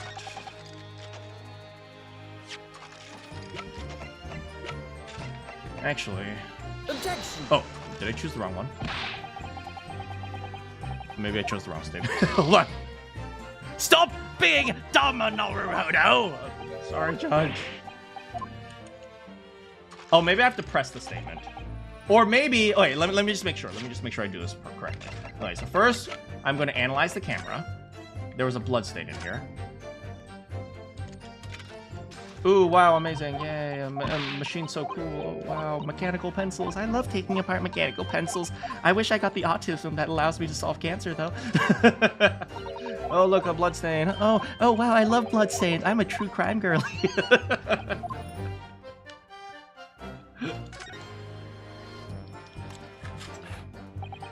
Okay, photographic plane. Oh, this is one isn't letting me skip it. Maybe I have to analyze this. That's right. Isn't it incredible to think that this is the actual camera Mr. Drebber used? I certainly never imagined a piece of evidence would be on display. Wait, so let me get this straight. Even though I examined this before, now that now that we know that this is the camera, I need to examine the exact same thing. Oh my God. She's very keen on everything being true to life as possible.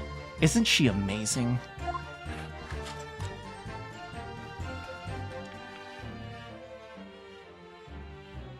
Is that it?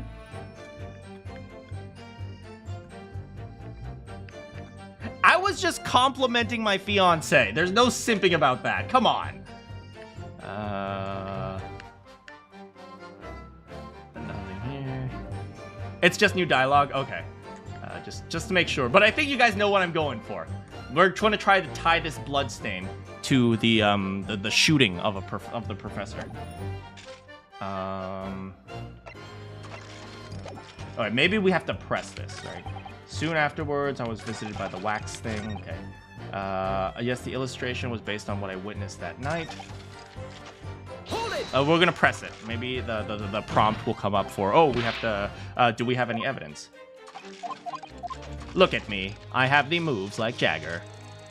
Can you seriously convict someone like me who is so funky fresh?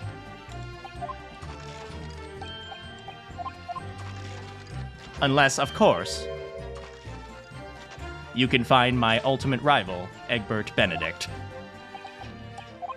I do know Egbert Benedict. Is there any material? Yes, there is. Yes, there is. I know. We need to present it against this irritatingly backtracking statement. The point is, it was a pivotal moment in my life. Wait.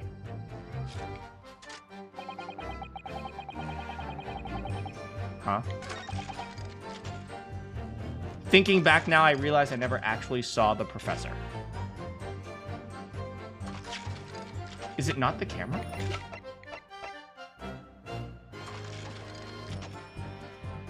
I never actually saw the professor. I gave up on my dream being a scientist because of that newspaper article. Oh, frick. Yes. Circumstances. Yes. Great. Good. Oh my God, wow. The reason I was moonlighting, okay. Oh, wait, let's make sure I got the right statement.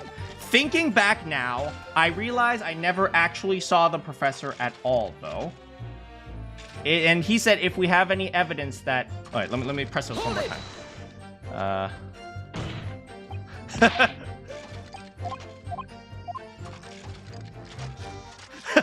Okay, I may have committed a little murder, but have you considered that I can bust it down? The dance floor is mine to control.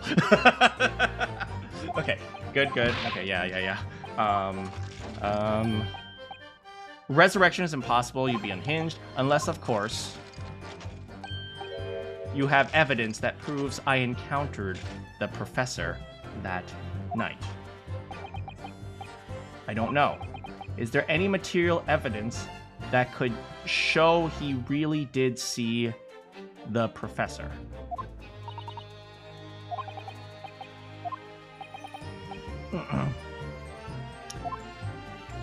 Okay. Okay. Thinking back now, I realize I never saw the professor. However, we have your camera at the time. Is that it? Have you considered I am funky and awesome? Wait. Your Honor, I was just trolling. Lol. Objection! No, it's not the camera.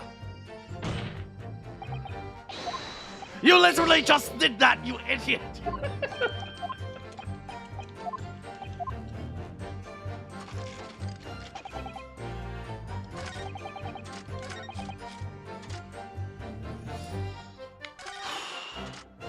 Sculpted a model of me. I gave up on my dream.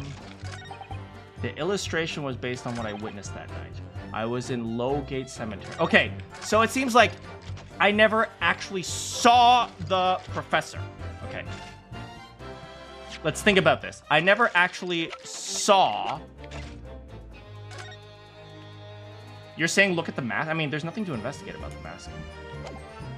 I never saw the professor.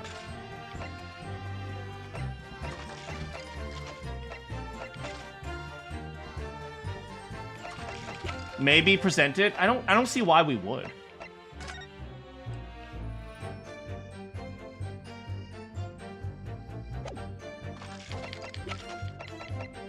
The game gave us the fact that this camera, a dark stain on the bellows.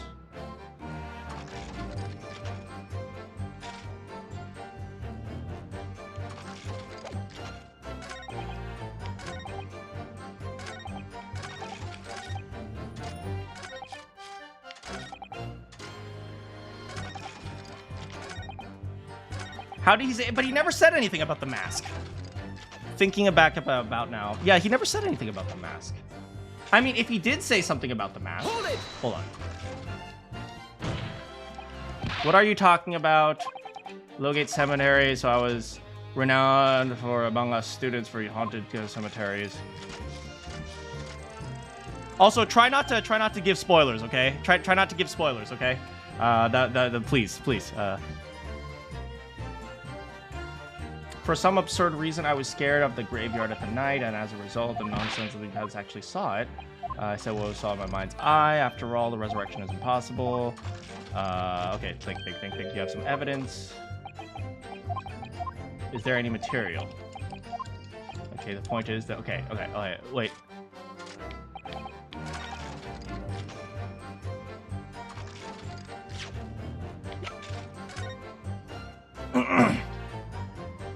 At Lowgate Cemetery, just behind the prison of the Foul Knight, the newly Professor Gray, the young man who witnessed this scene was on the verge of raising a shriek when the next second a gunshot rang out suddenly from behind.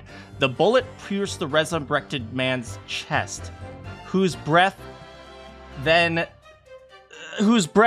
stilled once more. The young youth had finally released the scream, holding back. The university... I don't see anything being written about a mask here.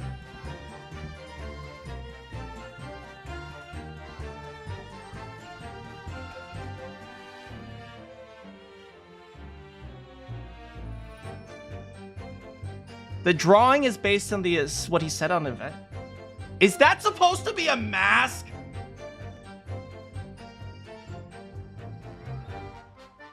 I thought that was just like a bit of artism. I thought that was just like artistic interpretation. Is that supposed to be a mask?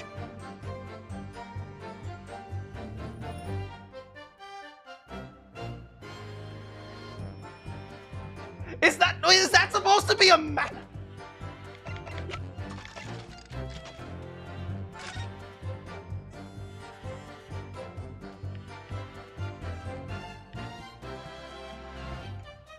I mean, I guess it has the little notches on this thing.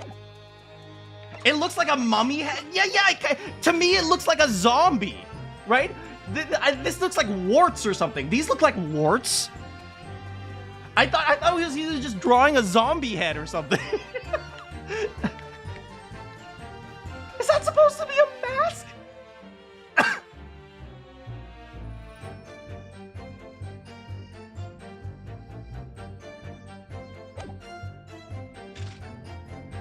Okay, I'm gonna be honest. It's not obvious to me that should be clear. This predates modern zombie depictions. Okay, let's see if this works. Objection. Sorry, Mr. Drebber, but I don't believe that. Don't believe what? Your latest claim. You did see the professor on the night 10 years ago. Oh dear. We seem to be at odds. But I was there, and you were not. I know what I didn't see. The illustration with this article was drawn based on what you told the journalists you witnessed. A figure emerged from a tomb. Clearly, he was wearing a very obvious iron mask that every single person can clearly see right here. That was clearly not just artist interpretation. Obviously, you told him that was a mask, and that's why he had little lights coming out of his eyes. Ah! Obviously, duh!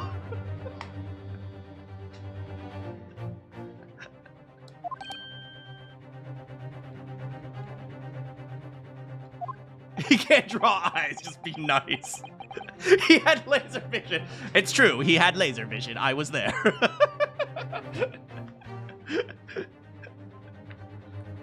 Yes, when the killer was tried 10 years ago, it was decided that the closed court's ruling that the man would wear a mask to hide his identity. It wasn't to be removed, even during his execution and subsequent burial. I'm going to be honest, we could have probably skipped all this and just said, look, we have blood on the camera. Clearly there was some sort of conflict at the time.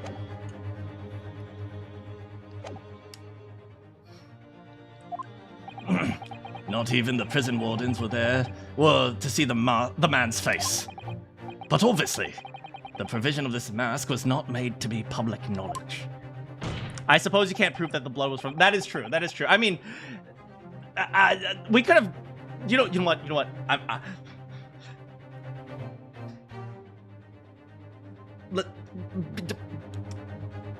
I'm very smart, okay?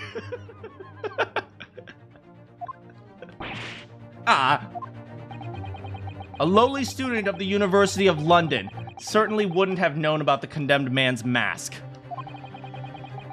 So unless you actually saw the professor, it's inconceivable that the artist would have included the mask in the illustration.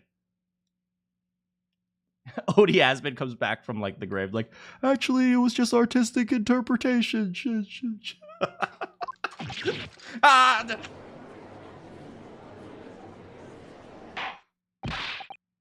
Order!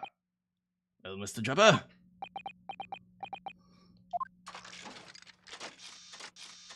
Have you considered that I have the moves like Jagger?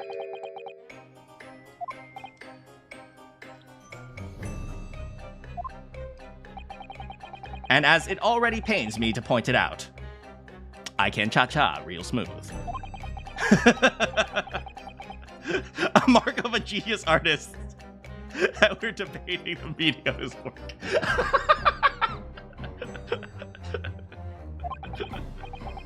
But afterwards, I came to my senses. I realized I had been mistaken. Oh crap, he does have the moves like Jagger. You're right, it's my bad. You're still saying you didn't see it? If you're stubbornly sticking to that story, witness, then amend your testimony and explain exactly how you think your eyes deceived you. Of course. Only happy to oblige. I can't believe it. He's not going to concede.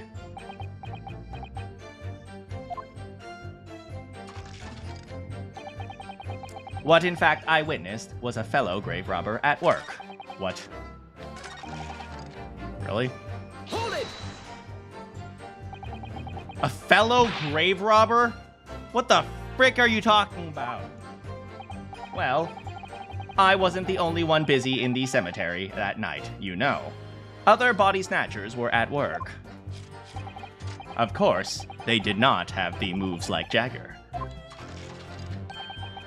And so he came out of a hole he dug, and that's the terrifying sight I actually saw. You're claiming he was just another student on equally insalubrious business as yourself, wearing a mask.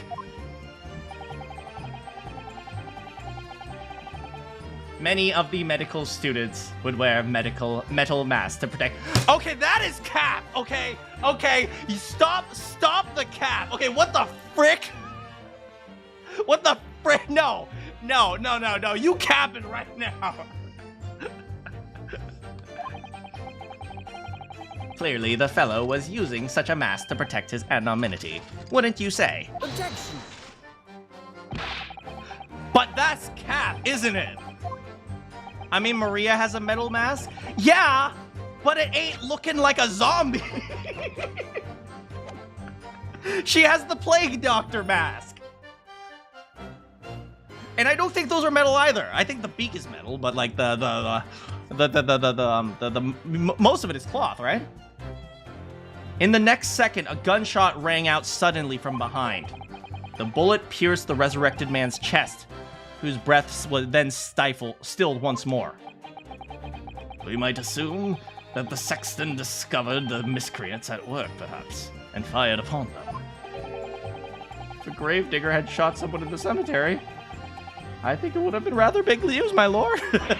Ah, yes. Well, I've never done that before in my life. Strange. That's what he sounds like.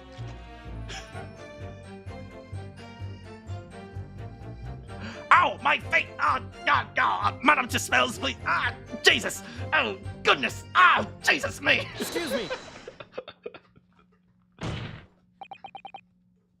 Madam Dispels? Don't take it out on Mr. Schultz, please. Oui, oui. Oh, ooh la la, pardon. I was just lost in my thoughts. Would it be fair to say that Mr. Drebber's last remark was significant?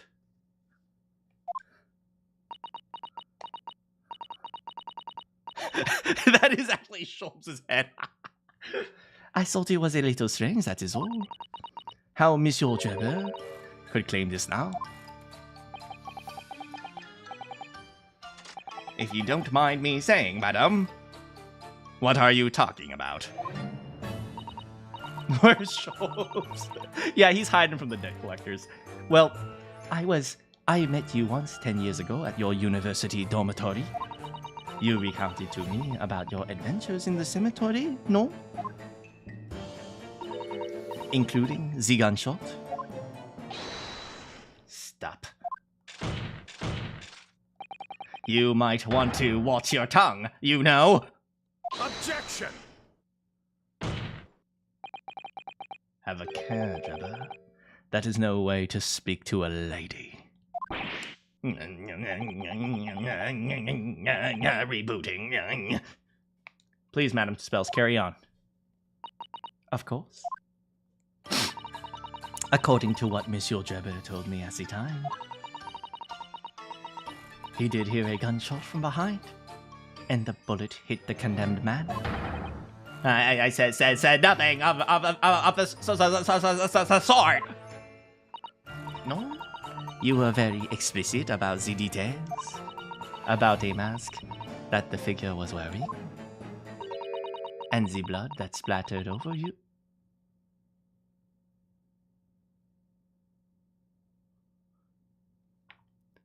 Again, Madame Dispel saves the day. Enough! Shut up, woman! You're making all of this up! That will do. Mr. Drebber. Yes. You will refute the account given by Madame Dispels?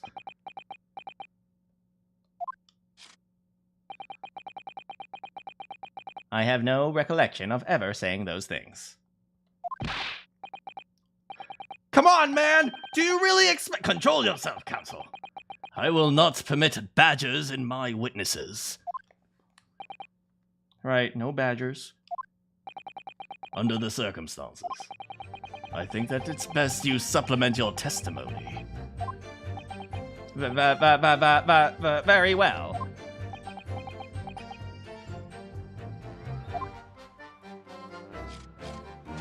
Have you considered I am so bad on the dance floor? Nor any blood splatter.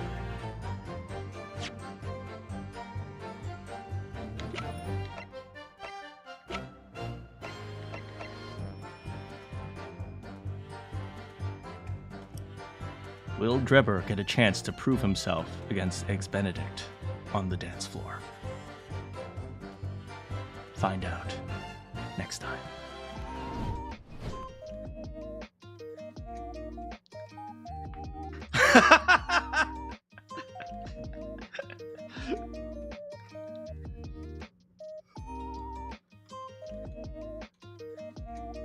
I have to do a little cliffhanging every once in a while, right?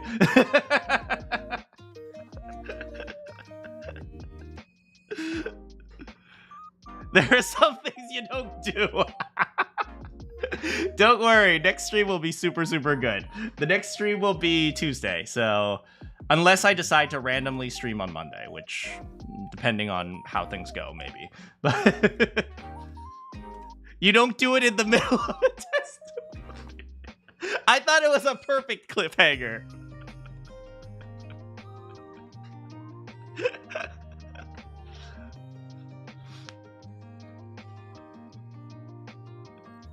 We're about to grill this guy, so thanks so much for hanging out. I'm very smart, by the way. I figured out the mask thing all by myself.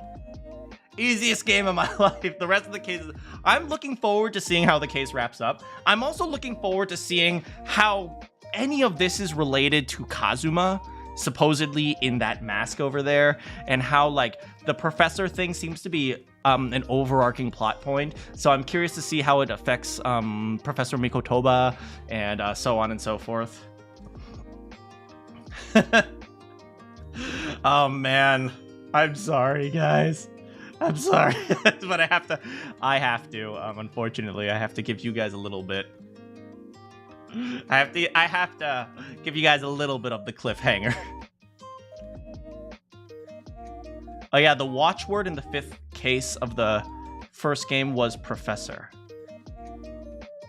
Wait, the watchword in the 5th. What? Wait. That's not a spoiler. So could you remember? Can you remind me of what that was? I know I've heard that before. The watchword. Oh, the watchword with McGilded. Not McGill. Windibanks. Yeah. Oh, it was McGilded and Windibanks. Yes.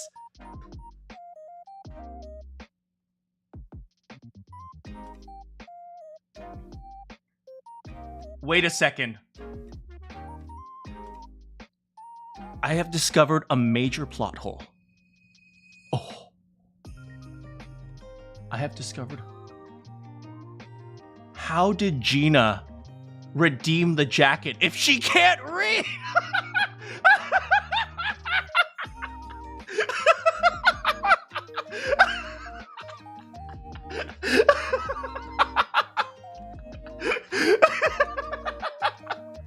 I'm just kidding, of course. I'm just kidding, of course, but yeah, she might not have been. She shouldn't have been able to read the word professor. I'm so mean to Gina. I'm sorry, Gina. Gina was underprivileged. She deserves the best. I'm sorry, Gina. I'm so mean to her. I'm so mean. I'm sorry, Gina.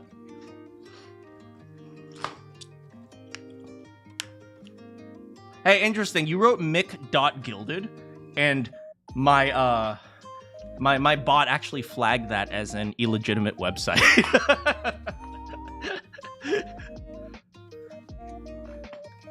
Gina is the one good cop who looks out for the little guy. Gina, I love Gina because like I love the way they portrayed Gina. Well, first of all, I love the fact that G. Lestrade became Gina Lestrade. But the one thing I really like about Gina is that she's not just like a good person. She's not just like randomly this orphan who is like a good person. No, she's clearly has like bad tendencies and she clearly has like some unethical tendencies, but she does her best to be a good person with the hand she's been dealt. So it's a much more nuanced portrayal than, oh, I'm an orphan, but I'm a good guy too. It's like, that's what I really like about her. Yeah, she was canonically a pickpocket to help, you know, young kids. Like, all the orphans got together and, like, looked out for each other. Gina is, like, top 3. I love Gina. I really do like Gina. I also love Iris. Iris is more just silly and funny. But, you know, but like Gina, I think in terms of like actual character, I think Gina is like really, really good. Yeah, because also she's not an idiot.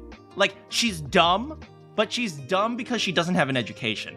She's not portrayed dumb as in I'm stupid and I do stupid things. No, she's portrayed dumb because she doesn't have an education and she isn't worldly. But you know, she's actually kind of like tricky. She's pretty clever. It's just she's clever in her way. Yeah, Gina had she got new clothes. That was probably the best. That made me so happy to see her. She wasn't like, I mean, to be fair, she pretty much bought the same thing that she was wearing when she was like an orphan, or maybe what's it called? What's his name? Gregson got it for her. But yeah, but she's essentially wearing the same thing. It's just not dirty.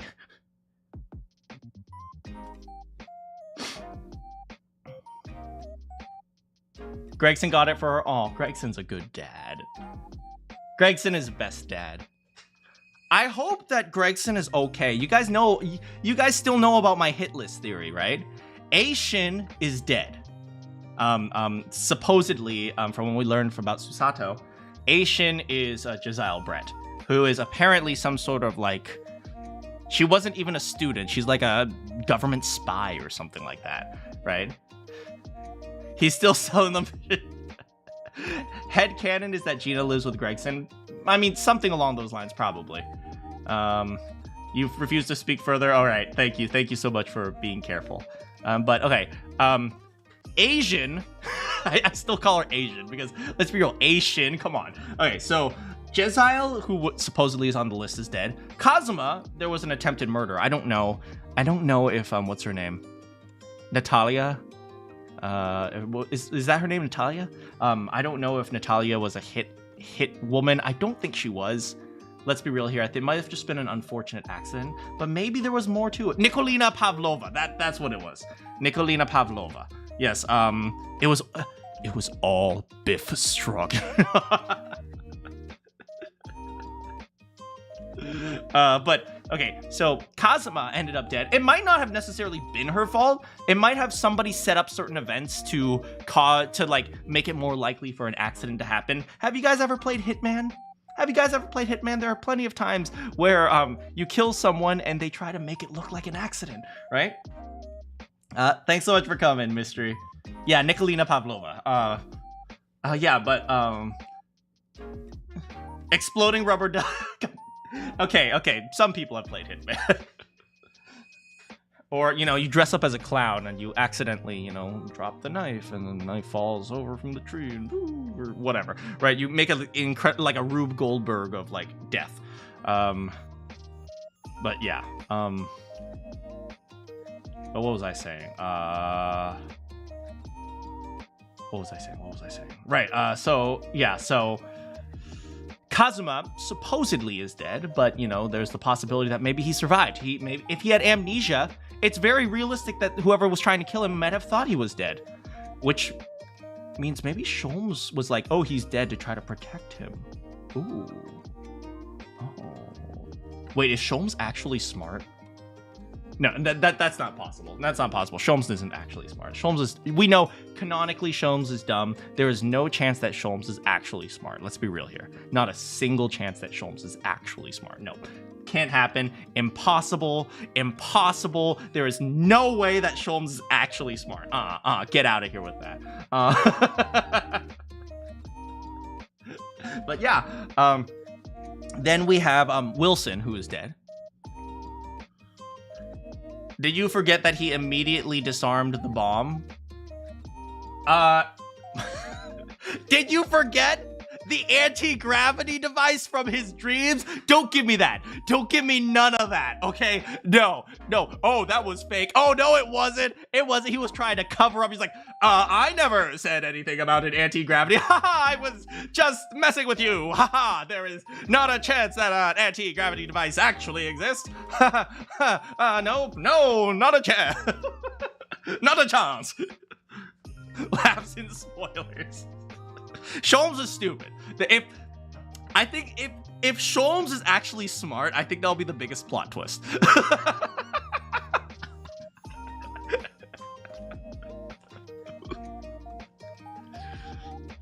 Oh man. But yeah, and Wilson is dead, and Gregson's the only one left, supposedly. Now we know that Kazuma, in theory, might not actually be dead. You guys are way ahead of me. God dang it. But yeah, Gregson, man. I hope Gregson is okay. I hope Gregson makes it, man. Because Gina needs a father, man. Gina needs a dad. Gina needs a dad to love her and take care of her and, scold her when she does bad things and yell at her when she does stupid things. Gina needs that in her life, man. Oh, you guys know each other from another streamer? Oh, that's awesome. Well, welcome. Welcome to the Manakyn is definitely very smart stream. Man, I better get dinner. I've been streaming almost for 4 hours now. I didn't expect to be streaming this long today, but thanks so much for hanging out with me today, guys. I better get going because I need to eat, and everything is about to close. The other streamer is dumb too. What do you mean two? The other streamer is dumb too? Like two as in also? No, don't give me that crap. I am very smart. I have at least 17 IQ, okay? I am in the double digits, okay? I am maybe even high 20s for IQ. Don't give me that. Good morning, good afternoon, good evening, or good night. You have any quests for me? I will see you all next time. I am very smart. How freaking dare you? I'm gonna get out of here.